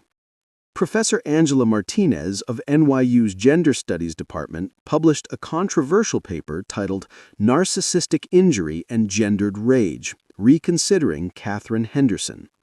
That while in no way excusing murder, we must acknowledge that Dr. Henderson lived in a society where women's worth is still defined partially by their success in marriage, where professional women face unique pressures to have it all, and where the dissolution of marriage carries different social meanings and consequences for women than for men. Catherine's extreme response can be understood as emerging from this gender context, even as we condemn it as profoundly immoral and criminal. The paper generated fierce backlash from other scholars who argued it represented dangerous apologism for murder. Dr. Martinez's analysis implies that gendered social pressures provide some form of explanation or mitigation for Catherine Henderson's choice to commit murder-suicide. That dangerously suggests that women who feel pressure about divorce or social standing have reduced moral agency and responsibility when they respond with violence. Catherine Henderson was a brilliant surgeon, a highly educated woman with every resource available to her. She chose murder not because of social pressure, but because of narcissistic injury and a belief that her husband's life was forfeit for betraying her. That's not a gendered issue, it's a moral failure. The academic debate about how to understand Catherine's motivations and moral culpability continued for years after the deaths, with the Henderson case becoming a regular feature in ethics courses, gender studies curricula, and criminal justice programs. Students debated whether understanding Catherine's context and psychological state meant excusing her actions, whether society bears any responsibility for creating cultures that contribute to extreme responses to personal crises, and how to balance competing values of individual moral accountability versus acknowledgement of structural factors that shape behavior. These discussions ensured that the Henderson case remained relevant beyond its immediate sensational appeal, serving as a complex case study that resisted simple moral categorization. Alexandra Henderson's journey through grief and trauma became somewhat public when she agreed to participate in a documentary about children of parents who commit murder-suicide, filmed several years after the deaths. In carefully considered interviews, Alexandra discussed the complex emotions of simultaneously grieving both parents while grappling with her mother's crime and her father's betrayal. "I lost my father to my mother's violence, but I also lost the father I thought I knew when I learned about his affair and financial deception," Alexandra explained to the camera. "And I lost my mother twice, once to her death, and again when I learned she was capable of murder. So I'm grieving multiple losses, some of them losses of people who never really existed the way I believed they did." The documentary, titled After Murder: Children of Family Violence, premiered at the Sundance Film Festival in 2024 and received significant media attention for its sensitive exploration of how children cope with learning that a parent is a killer. Alexandra's participation, while carefully bounded to protect her privacy, helped humanize the impact of family violence and demonstrated remarkable courage in sharing her experience publicly. She described the documentary as part of her healing process. "If my story can help even one person understand the complexity of loving a parent who did terrible things, or help one therapist better support clients dealing with similar trauma, then something positive emerges from this tragedy." The therapeutic community indeed benefited from greater understanding of the unique psychological challenges faced by children whose parents commit murder-suicide. Unlike children who lose parents to accident or natural causes, these survivors face what psychologists term complicated grief. Grief compounded by betrayal, confusion, anger, and often guilt about having missed warning signs. Alexandra's description of feeling simultaneously orphaned and betrayed provided therapists with insights into the layered nature of this trauma. Mental health professionals developed specialized treatment protocols for family violence survivors, drawing on cases like the Hendersons to inform clinical approaches that addressed the full complexity of the psychological aftermath. In the financial world, the Henderson case prompted some hedge funds and investment firms to implement policies addressing employees' personal conduct and family stability, reasoning that extreme personal stress could impact professional judgment and potentially create scandals that damage firm reputations. These policies ranged from offering enhanced counseling services to implementing reporting requirements for major life changes like divorce. The effectiveness of such policies remained questionable. They likely wouldn't have identified Richard's planned divorce before he chose to announce it. But they reflected institutional attempts to learn lessons from a tragedy that had destroyed one prominent financial firm. The Episcopal Church that served Greenwich's elite community, where the Hendersons had been occasional attendees, held a special service on the first anniversary of the deaths to pray for healing for the family, community, and all those affected by family violence. The rector used the occasion to discuss the theological questions raised by the case, how to understand evil actions committed by otherwise accomplished people, how to balance judgment with mercy when considering both victim and perpetrator, and how communities can create cultures that reduce rather than increase pressures that contribute to violence. We cannot simply label Catherine Henderson a monster and distance ourselves from her actions. She was a member of this community, a healer of the sick, a person created in God's image who nevertheless committed grievous sin. We must grapple with the uncomfortable reality that any of us, under the right circumstances and with the wrong choices, carries the capacity for great evil alongside our capacity for great good. This theological framing, that Catherine represented not an aberrant monster, but rather human potential for moral failure, even in successful, intelligent individuals, challenged the community's preferred narrative that the Henderson tragedy was an isolated incident unconnected to broader community values or culture. Some parishioners found this perspective helpful for processing the tragedy and examining their own lives for warning signs of unhealthy patterns. Others found it uncomfortable, preferring to maintain clear boundaries between Catherine, the murderer, and themselves as normal, moral people incapable of such extreme actions. The diversity of responses reflected broader societal disagreement about whether Catherine's case represented extreme aberration or disturbing revelation about human nature's darker possibilities. Connecticut's medical examiner, Dr. Patricia Morgan, reflected years later that the Henderson case remained one of the most professionally disturbing of her career, not because of the physical evidence — she had processed far more gruesome crime scenes — but because of what it revealed about human capacity for compartmentalization and planning. "I've examined many murder-suicide cases," Dr. Morgan told a professional conference, but Catherine Henderson's stands apart for the level of premeditation and the perpetrator's professional accomplishments. It's one thing when a murder-suicide involves someone in crisis, lost job, substance abuse, mental illness. It's quite another when it involves a respected surgeon at the top of her field, calmly planning and executing a double poisoning while maintaining her professional responsibilities without apparent difficulty. That level of compartmentalization is what keeps me awake at night, because it suggests some people can harbor murderous intent while functioning at the highest levels professionally, making them nearly impossible to identify before they act. Dr. Morgan's toxicology findings from her examination had provided crucial evidence confirming Catherine's confession. Both Richard and Catherine had digoxin concentrations in their blood, tissue, and organs consistent with acute, deliberate overdose rather than therapeutic use or accidental exposure. The timing of deaths, Richard approximately 30 minutes before Catherine, based on body temperature and tissue analysis, confirmed Catherine's statement about administering Richard's dose slightly before her own.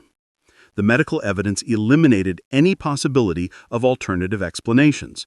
This was unquestionably deliberate poisoning executed according to Catherine's detailed plan. Dr. Morgan's testimony during the special proceeding before Judge Morrison had included detailed explanation of digoxin's cardiovascular effects and the timeline of symptoms both victims would have experienced. Digoxin overdose produces a cascade of cardiac effects, Dr. Morgan explained to the court. Initially, victims experienced nausea, weakness, and visual disturbances. As the poison reaches toxic concentrations, dangerous arrhythmias develop, irregular heartbeats that eventually degenerate into ventricular fibrillation and cardiac arrest. Death results from the heart's inability to maintain effective rhythm. In the Henderson case, both victims consumed doses approximately 5 to 7 times the lethal threshold, ensuring death would occur within 2 to 4 hours of ingestion. This clinical testimony, while necessary for the legal proceeding, was devastating for Alexandra to hear. Learning the specific physiological mechanisms of her parents' deaths, understanding exactly how they suffered in their final hours, added another layer of trauma to her already overwhelming grief. Alexandra later described to her therapist the difficulty of knowing these medical details. "I can't stop imagining what it was like for them. My father realizing he'd been poisoned, understanding that his wife had done this to him, my mother consciously choosing to drink poison, and then waiting to die beside my father's body. These images haunt me constantly, interfering with sleep and making it hard to function normally." The psychological toll on Alexandra manifested in complex post-traumatic stress disorder symptoms that required intensive treatment. She experienced nightmares about discovering her parents' bodies, intrusive thoughts about the poisoning process, and profound anxiety about trusting others or forming close relationships. "If my mother, who seemed so caring and accomplished, could calmly poison my father and herself, how can I ever trust my own judgment about people?" Alexandra asked her therapist. "How do I form relationships when I know that even the people who seem most stable and loving can harbor murderous intentions?" These questions reflected the deep existential impact of betrayal by a parent, a violation of basic trust that rippled through every aspect of Alexandra's psychological functioning. Greenwich's social elite largely closed ranks around Alexandra after the tragedy, with several prominent families offering support, financial advice, and social connections to help her navigate the aftermath. This community support, while well-intentioned, created its own complications for Alexandra, who sometimes felt that people's kindness was motivated partly by curiosity about the scandal rather than genuine concern for her well-being.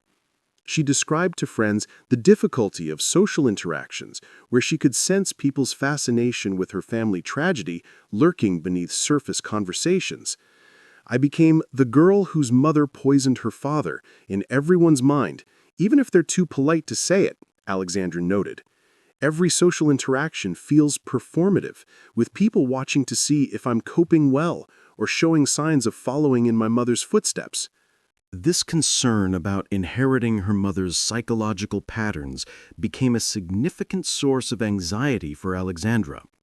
In therapy sessions, she repeatedly asked whether she might carry genetic predispositions toward the kind of narcissistic thinking or violent responses that characterized Catherine's actions.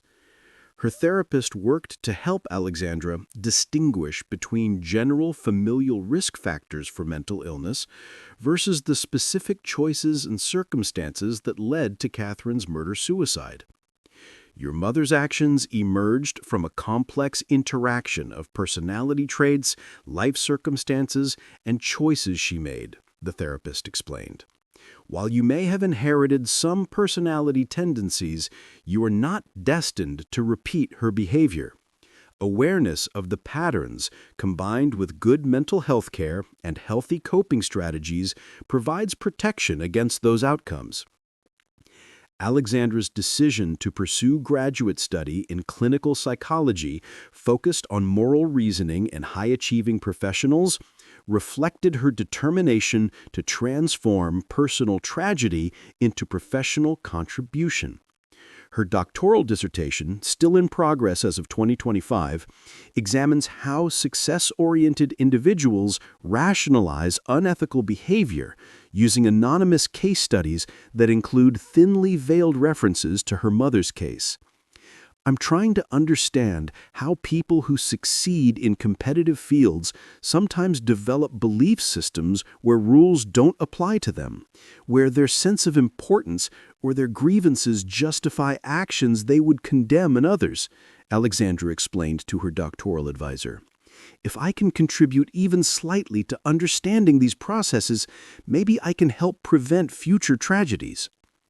The insurance proceeds from the policy Catherine had taken out on Richard's life were paid to Alexandra in installments over several years, a decision made by the estate attorney to provide some protection against poor financial decisions while Alexandra was still young and processing trauma. The first installment, paid in 2020, allowed Alexandra to purchase a small house in Cambridge, Massachusetts, near Harvard, where she was considering doctoral programs. The subsequent installments funded her graduate education without requiring loans and established investment accounts that would provide long-term financial security. Alexandra struggled with guilt about benefiting financially from her parents' deaths, working through these feelings in therapy to reach a perspective that the money represented her parents' life work regardless of how their deaths occurred. I've come to think of the inheritance as representing all the years my parents worked to build wealth and provide for my future, Alexandra told her therapist. The circumstances of their deaths don't change that they spent decades earning this money intending for me to benefit from it eventually. My mother's crime was terrible, but accepting the money my parents accumulated doesn't mean I'm endorsing what she did. It means I'm honoring the legitimate work they both did while acknowledging that my mother's final actions were evil. This nuanced perspective, achieved through years of therapeutic work, allowed Alexandra to use her inheritance without crippling guilt while maintaining clear moral judgment about Catherine's murder.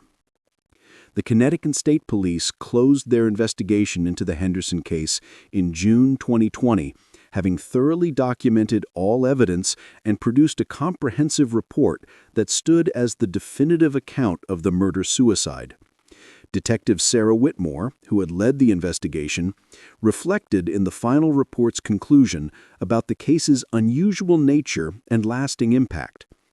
The Henderson investigation presented unique challenges precisely because the perpetrator provided a full confession while simultaneously ensuring she would never face trial through her own death, Whitmore wrote. Our investigative work focused not on identifying the killer, Catherine Henderson's letter left no doubt, but on verifying her account, understanding her planning process, and documenting the full scope of events for historical and legal records. Whitmore's report became required reading in Connecticut State Police training programs for major crimes investigators, used to illustrate the importance of thorough investigation even in cases where guilt seems obvious from initial evidence. The confession letter could have been a ruse to protect an accomplice, or could have been written under duress, Whitmore noted in training sessions. We had to treat it as one piece of evidence requiring corroboration, rather than simply accepting it at face value. The subsequent investigation confirmed every material claim in Catherine's confession, while also revealing additional details about both her planning and Richard's deceptions.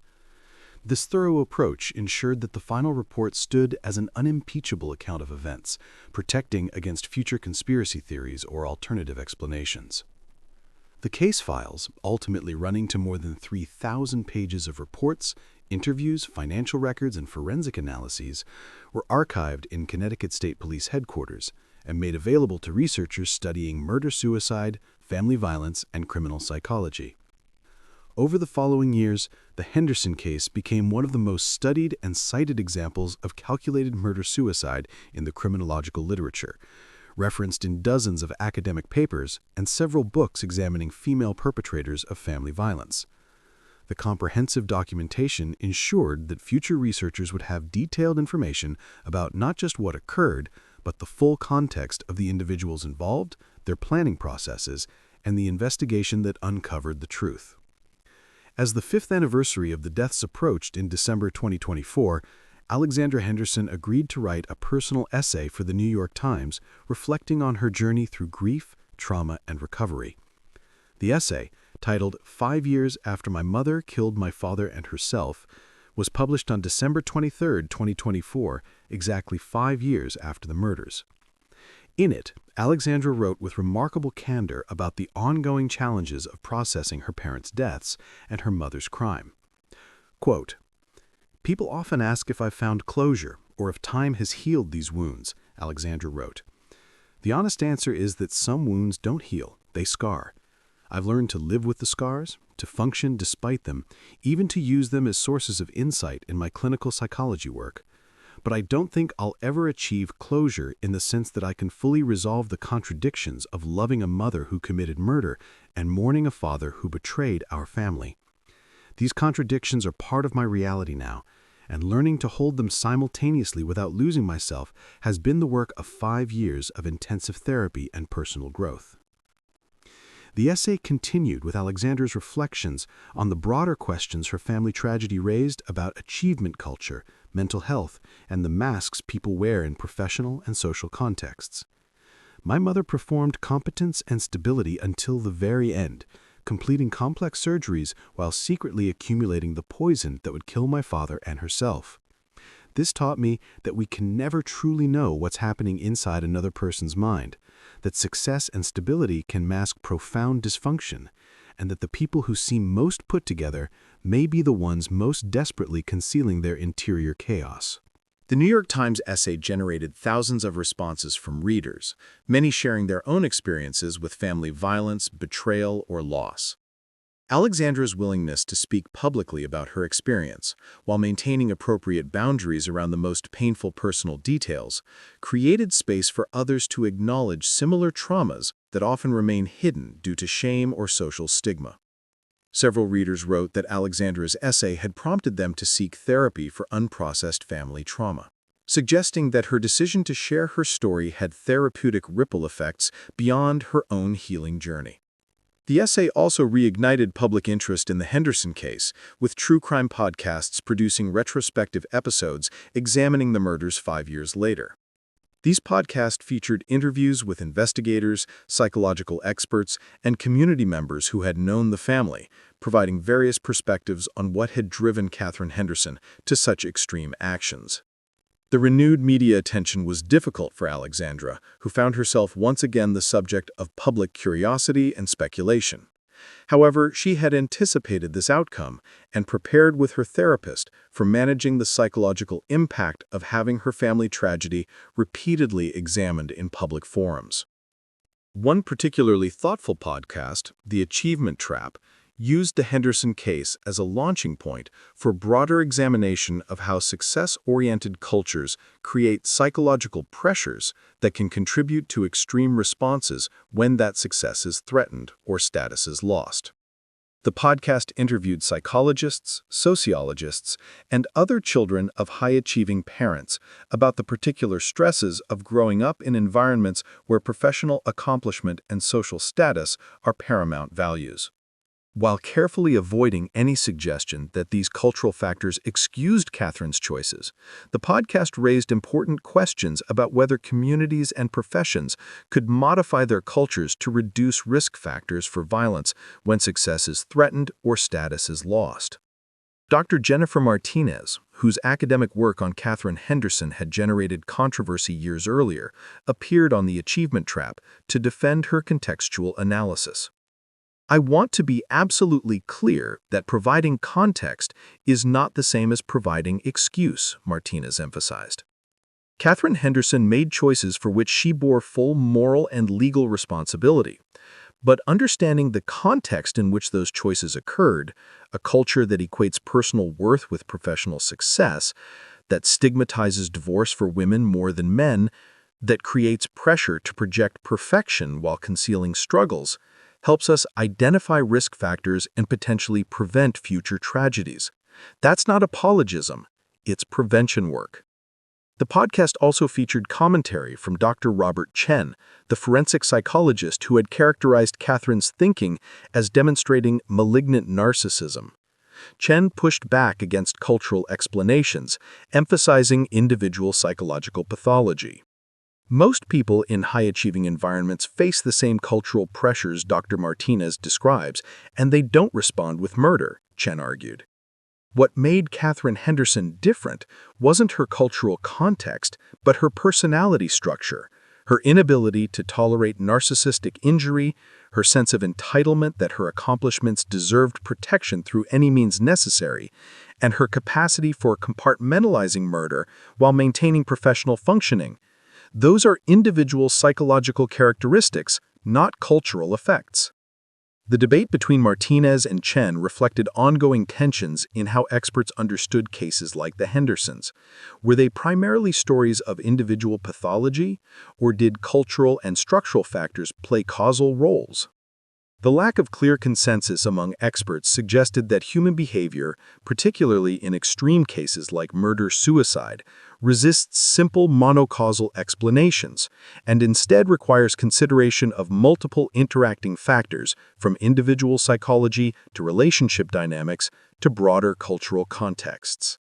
Yale New Haven Hospital, on the 5th anniversary of Catherine's crimes, held a private remembrance event for staff members who had worked with her and were still processing the betrayal of having been colleagues with someone who committed murder.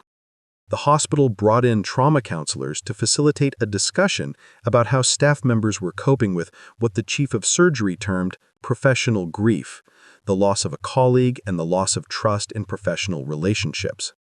Many of us feel we should have seen something, should have known Catherine was planning violence, one surgeon shared during the session.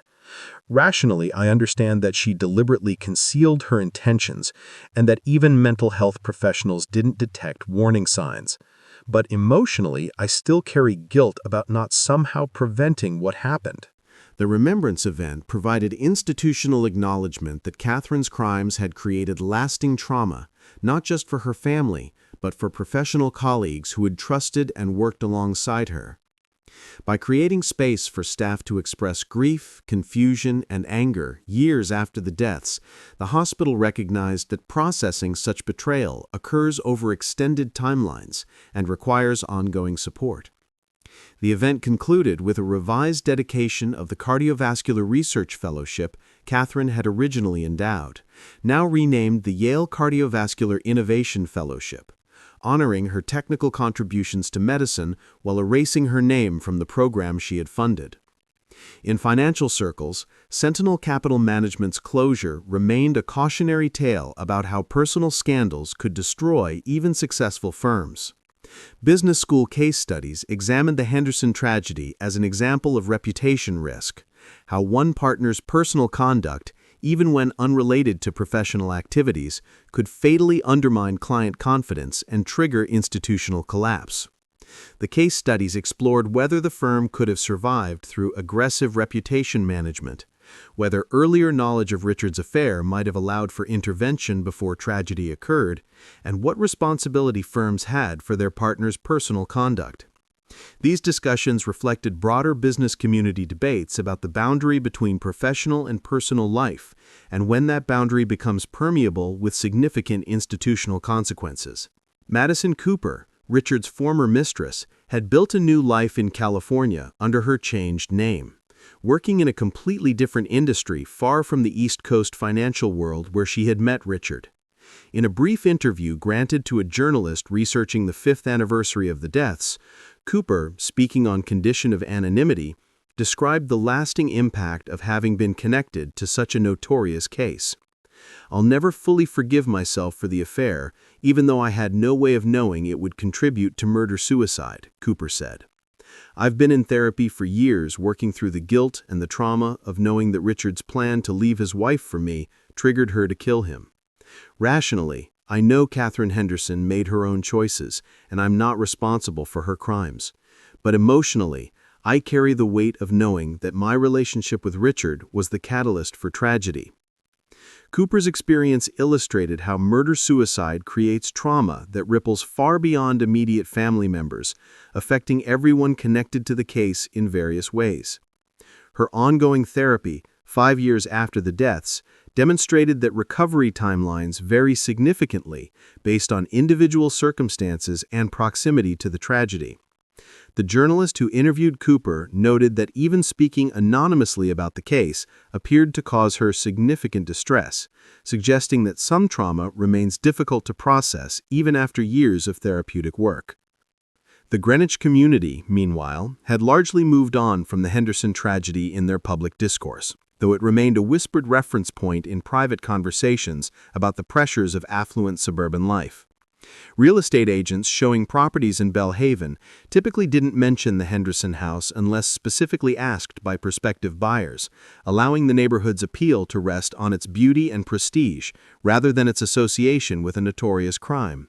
The house itself, thoroughly renovated by its new owners, bore little resemblance to the home where Catherine Henderson had served her final poisoned meal, though neighbors occasionally pointed it out to visitors interested in the area's infamous history. Bellhaven's residents had returned to their focus on professional achievement, social status, and raising children in an environment of privilege, the same cultural dynamics that had characterized the neighborhood when the Hendersons lived there. Whether the tragedy had prompted meaningful reflection on unhealthy aspects of achievement culture remained debatable. Some residents reported being more conscious about work-life balance and more willing to discuss struggles or imperfections with friends. Others suggested the tragedy had reinforced their determination to maintain appearances of success and stability, viewing Catherine's case as an aberration rather than a warning about cultural pressures. The diversity of responses reflected the complexity of changing entrenched cultural patterns even in the wake of dramatic tragedy. The Connecticut legislature, in the years following the Henderson case, considered but ultimately rejected proposals for new laws that might have prevented similar tragedies.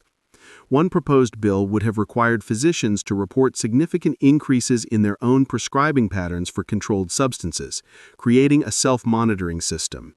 The medical community opposed this proposal as creating burdensome paperwork without clear benefit, noting that Catherine's prescribing increases had been modest and spread over months in ways that wouldn't have triggered automatic review.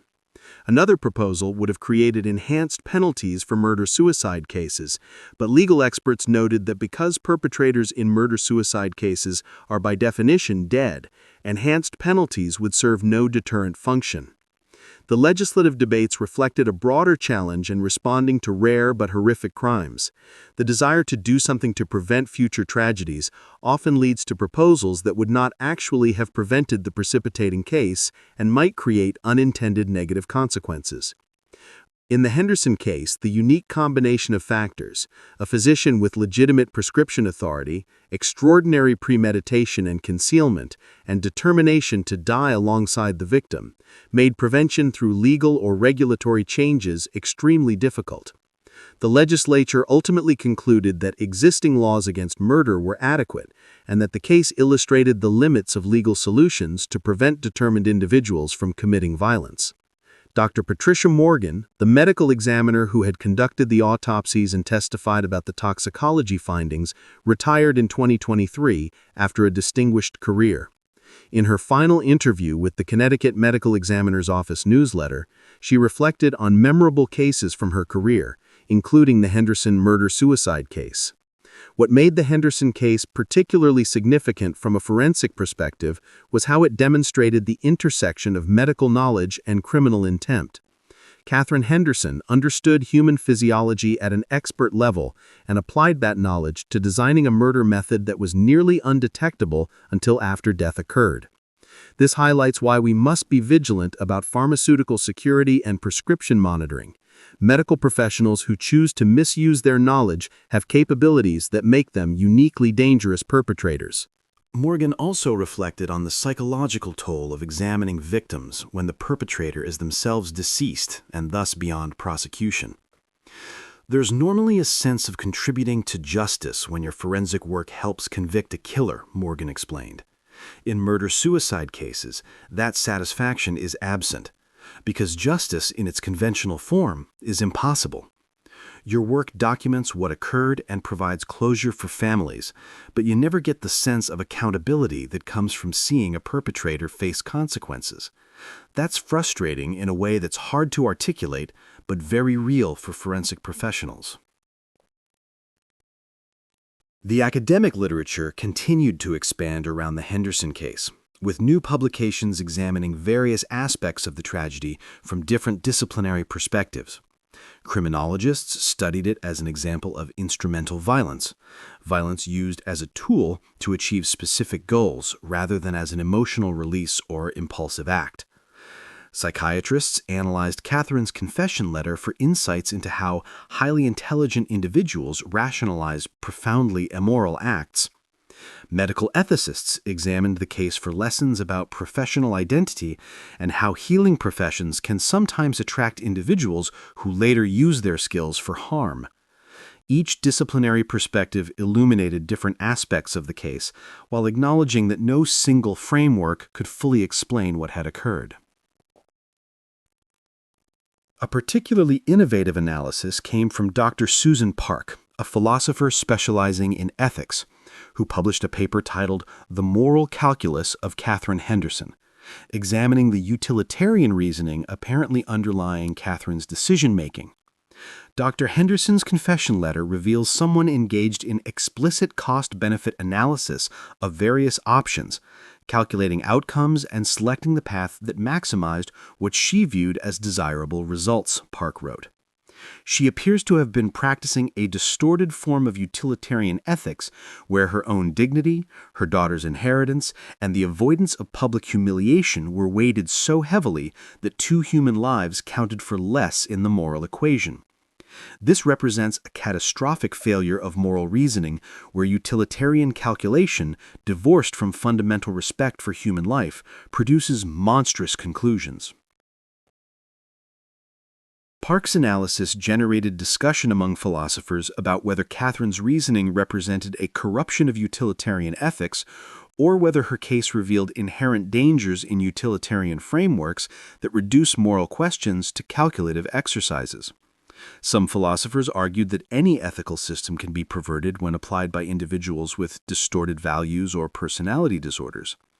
Others suggested that Catherine's case illustrated particular risks of consequentialist ethics when divorced from rights-based constraints that forbid certain actions regardless of calculated outcomes. The debate illustrated how the Henderson case transcended its immediate criminal context to raise fundamental questions about moral philosophy and ethical reasoning. Alexandra Henderson, meanwhile, had continued her progress through graduate education and personal healing. By 2025, she was completing her clinical psychology dissertation while also working part-time at a community mental health center serving trauma survivors. Her work with clients who had experienced family violence provided both professional fulfillment and personal meaning, allowing her to transform her own traumatic experience into therapeutic expertise that helped others. "I'll never be grateful for what happened to my family," Alexandra told a colleague, "but I've found ways to ensure that my parents' deaths contribute to reducing suffering for others. That provides some sense of purpose amid the senselessness." Alexandra had also made the difficult decision to legally change her surname from Henderson to her maternal grandmother's maiden name, Morrison, seeking to create some distance from the family name that had become synonymous with murder-suicide. "I needed to establish an identity separate from being that Henderson girl whose family tragedy defined how people saw me," Alexandra explained to her therapist. "Taking a different name doesn't erase my history or my biological connection to my parents, but it allows me to move through the world with slightly less burden of instant recognition and association with the tragedy." The name change represented Alexandra's broader effort to integrate her traumatic history into her identity without allowing it to completely define her. She spoke openly about her family experience when relevant to clinical work or when it might help others, but she also insisted on being recognized for her own accomplishments, perspectives, and identity beyond her role as tragedy survivor. This balance, acknowledging history while not being imprisoned by it, reflected significant psychological growth and resilience that her therapist identified as protective factors against long-term debilitating trauma. In Connecticut legal circles, the Henderson case remained a reference point for discussions about murder-suicide prosecutions and estate settlements.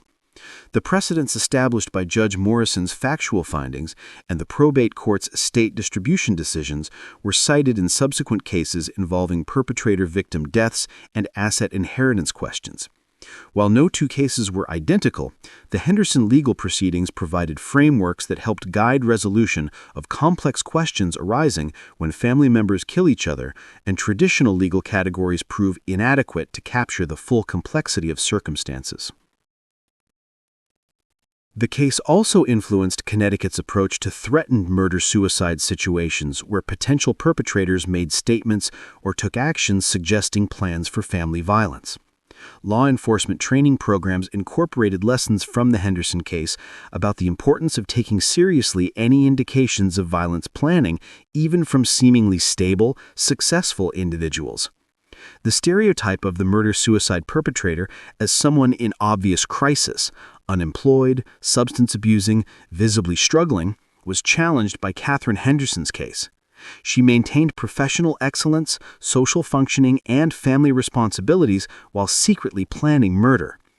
This illustrates that determination and concealment can allow perpetrators to hide intentions even from close family members and colleagues, making early intervention extremely difficult. These training materials emphasize the importance of multi-system coordination when warning signs do appear, encouraging communication between law enforcement, mental health providers, medical professionals, and family members when individuals exhibit concerning patterns of behavior. Whether such coordination would have prevented the Henderson tragedy remains unknowable, since Catherine apparently had shown no warning signs that would have triggered such intervention.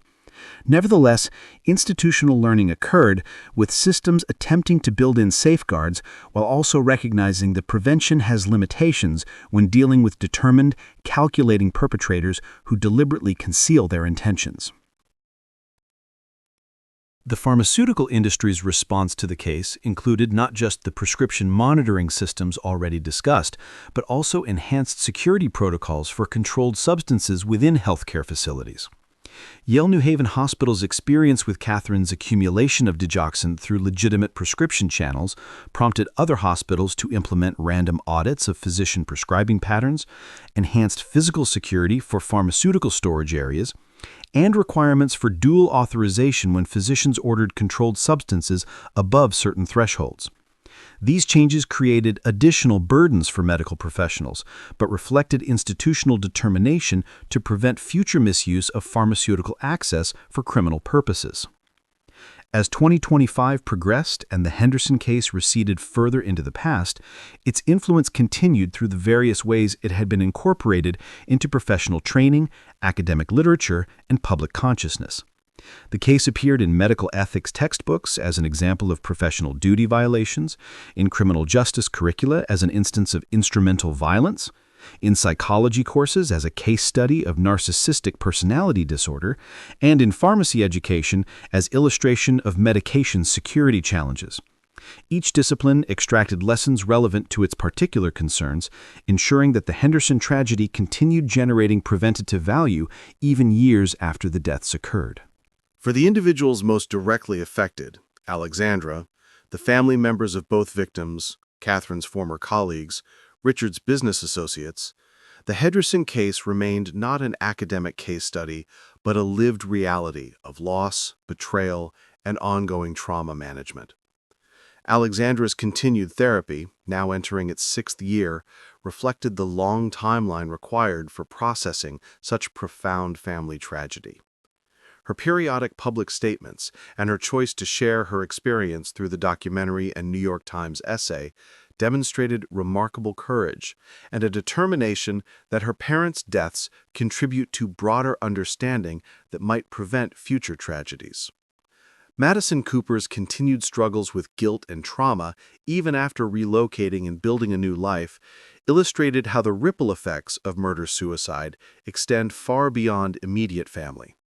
Richard's business colleagues, who had trusted and respected him for years, dealt with feelings of betrayal and questions about their judgment. Catherine's medical colleagues at Yale confronted disturbing questions about whether they had truly known their impressive colleague or whether she had always been wearing a mask that concealed dangerous pathology. Each person connected to the case processed the trauma according to their own timeline and through their own lens of relationship to the Henderson family.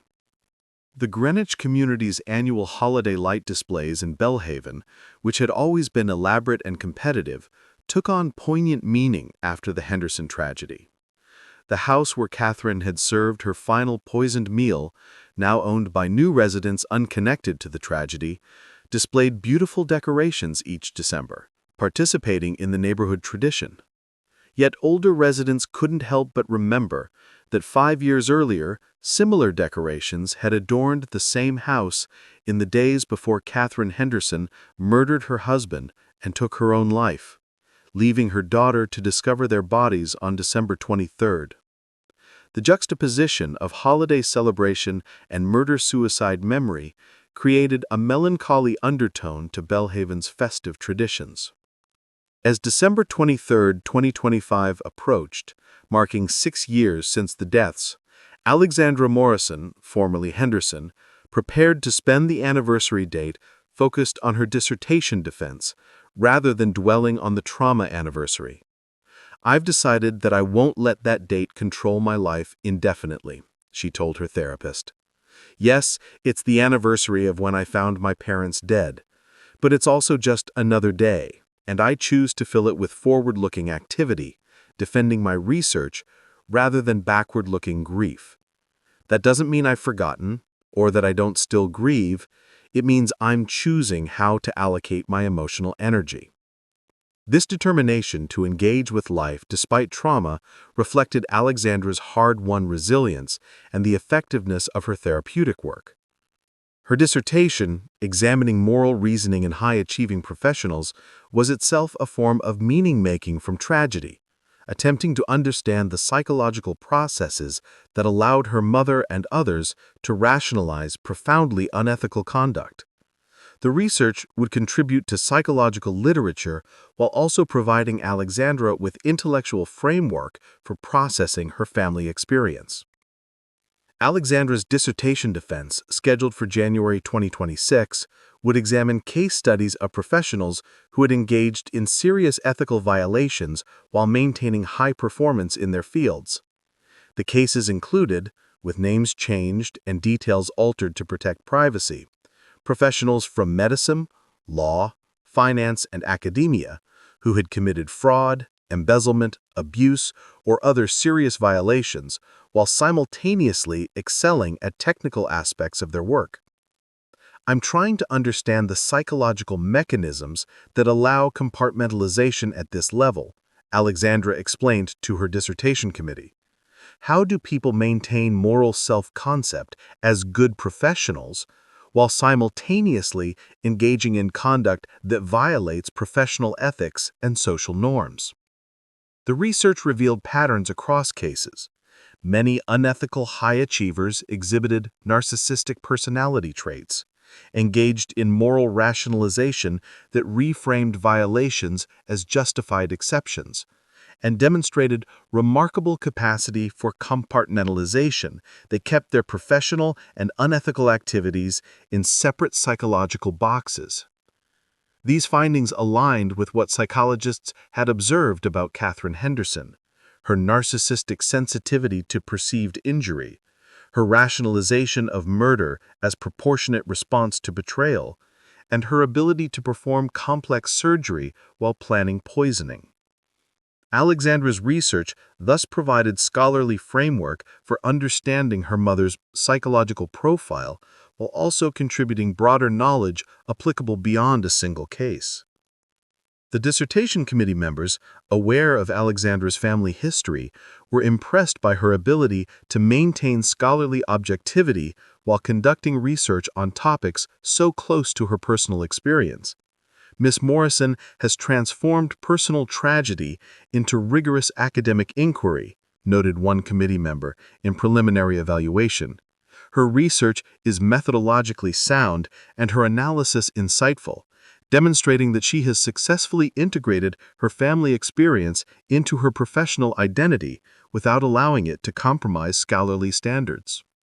As Alexandra prepared for her defense and looked toward completing her doctorate, She reflected on the journey from traumatized 19-year-old discovering her parents' bodies to emerging scholar and clinical psychologist. "I'll never say I'm grateful for what happened. That would be obscene," she told friends. "But I can acknowledge that my path through this trauma has shaped me in ways that include some positive developments. I'm more empathetic with suffering, more aware of psychological complexity, more committed to reducing family violence. Those are outcomes I value, even though I would give them all up to have my parents back alive." This nuanced relationship with her trauma, neither grateful for it nor destroyed by it, but rather changed by it in complex ways, represented healthy integration of difficult experience. Alexandra's therapist noted that many trauma survivors struggle to achieve this balance, either remaining stuck in victimhood or swinging to the opposite extreme of claiming gratitude for trauma. Alexandra had found a middle path, acknowledging the reality of what occurred, processing the emotions it generated, and finding meaning without minimizing the harm or inappropriately celebrating outcomes. The Connecticut State Police maintained the Henderson case files in their archives, periodically receiving requests from researchers seeking access to study various aspects of the murder-suicide. Detective Sarah Whitmore, who had led the investigation, sometimes participated in training sessions or academic conferences where the case was discussed, providing investigative perspective on how law enforcement had approached the unusual circumstances of a perpetrator's full confession combined with their own death. "The Henderson case taught me that even when guilt seems obvious, thorough investigation remains essential," Whitmore told one training session. "Catherine's confession could have been coerced, could have been covering for an accomplice, or could have been inaccurate in various ways. We couldn't just accept it without verification." Whitmore's insistence on thorough investigation, despite the confession, had proven prescient when evidence revealed details Catherine had omitted from her letter, particularly the full extent of her financial planning for Alexandra and the insurance policy she had taken out on Richard's life. These discoveries provided more complete understanding of Catherine's premeditation and ensured the investigative record was comprehensive. If we had simply relied on the confession without independent investigation, we would have missed significant aspects of the case that were important for legal proceedings and for understanding Catherine's full planning process, Whitmore noted. As the 6th anniversary of the Henderson deaths approached in late 2025, media interest had largely subsided, except for occasional retrospective pieces or true crime podcast episodes revisiting the case. The family tragedy had become part of Connecticut criminal history, referenced occasionally but no longer dominating headlines. For Alexandra, this fading of public attention was welcome, allowing her to move through the world with less fear of recognition and unwanted questions. Yet she remained aware that her family's story would never entirely disappear, that researchers and true crime enthusiasts would continue examining the case for years to come. The medical fellowship at Yale that Catherine had originally endowed continued funding cardiovascular research, now under its renamed designation. Several promising young cardiac surgeons had received support through the fellowship, advancing minimally invasive surgical techniques that built on foundations Catherine had helped establish. This continuation of medical progress represented perhaps the only purely positive legacy from Catherine's life. Her technical contributions to surgery continued benefiting patients even as her name was removed from recognition. The separation of technical innovation from personal conduct reflected pragmatic acknowledgement that professional contributions can have value independent of their creator's character. Richard Henderson's quantitative trading strategies, absorbed into competitor hedge funds when Sentinel Capital closed, similarly continued generating returns for investors who likely knew nothing about their original developer's identity. The mathematical models and algorithmic approaches Richard had pioneered lived on in anonymity, their effectiveness in market analysis independent of the personal failures that had characterized their creator's marriage and led to his murder. Like Catherine's surgical techniques, Richard's professional legacy was bifurcated from his personal conduct, surviving his death and even his reputation. For Alexandra Morrison, the approaching completion of her doctorate represented a milestone of particular significance, achieving a terminal degree that neither of her parents had pressured her to pursue in a field she had chosen in response to family tragedy rather than parental expectations. My parents both had very specific ideas about what I should study and what career I should pursue. They wanted me to follow my mother into medicine or my father into finance, fields they knew and valued. Instead, I've chosen clinical psychology, a field neither of them would have selected for me, but that represents my authentic response to my experience. This assertion of independent identity and career path represented Alexandra's determination to be more than either the child her parents had planned for or the trauma survivor her mother's crimes had created. She was forging a third identity, Alexandra Morrison, clinical psychologist and scholar of moral reasoning, that integrated aspects of her family history while transcending their limiting definitions. The creation of this autonomous self after such profound trauma demonstrated remarkable psychological strength and resilience that provided hope for her long-term well-being. As 2025 drew toward its close, the Henderson case remained an indelible mark on Connecticut criminal history, medical ethics, financial industry culture, and Greenwich social consciousness. The tragedy had exposed uncomfortable truths about how professional success can coexist with a moral failure, how achievement culture can create pressures that contribute to extreme responses, and how even the most seemingly stable families can harbor dangerous secrets. These lessons, painful as they were, had generated institutional changes in pharmaceutical monitoring, professional ethics training, and mental health awareness that might prevent future tragedies, providing some measure of positive outcome from senseless violence. The case also remained a cautionary tale about the limits of prevention when dealing with determined, intelligent perpetrators who deliberately conceal their intentions.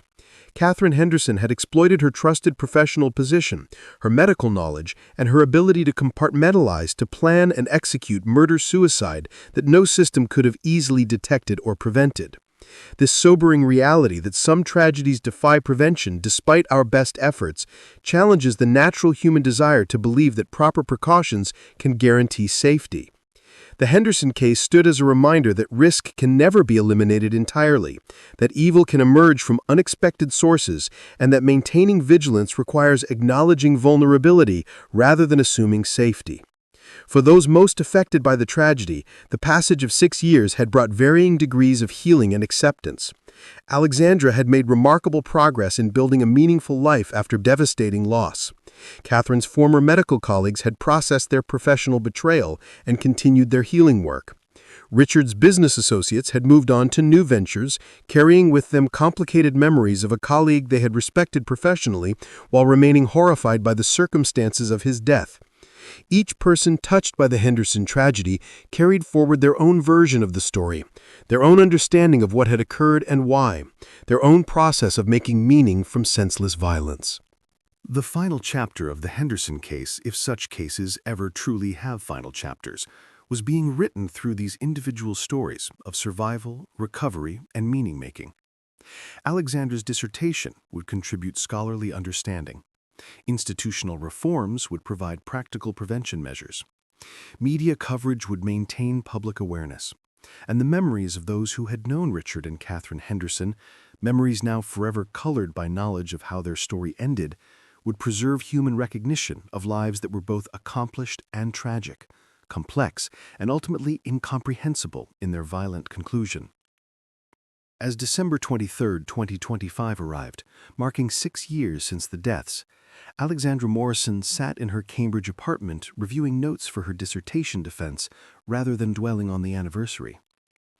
Outside her window, Boston prepared for Christmas with twinkling lights and holiday decorations reminiscent of the Greenwich displays that had adorned her parents' house that final holiday season. Alexandra felt the familiar tightness in her chest that anniversary dates always triggered, acknowledged the grief and trauma that remained part of her emotional landscape, and then returned her focus to the present moment and the future she was building. I honor my parents' memory by living well despite what happened, not by remaining trapped in their tragedy, she told herself, repeating an affirmation her therapist had helped her develop. Their deaths were terrible, but their lives included accomplishments worth remembering. I carry forward what was good while refusing to be defined by what was evil. With this perspective, Alexandra continued her work, embodying resilience that transformed inherited trauma into purpose and meaning. perhaps the most powerful legacy that could emerge from the senseless violence that had destroyed the Henderson family on that frozen December morning 6 years earlier. The complete story of the Henderson murder-suicide thus encompasses not just the crime itself, the calculated poisoning, the discovered betrayal, the devastated daughter, but also the aftermath of institutional learning, academic analysis, personal healing, and ongoing efforts to extract meaning from tragedy. It remains a case that resists simple categorization or comfortable interpretation, continuing to challenge assumptions about success, morality, family, and the human capacity for both brilliance and darkness that can somehow coexist within a single individual or household. For as long as people study criminal behavior, medical ethics, family violence, or the psychology of revenge, the Henderson case will likely remain a touchstone, a disturbing reminder of humanity's capacity for calculated evil even among our most accomplished and outwardly admirable members.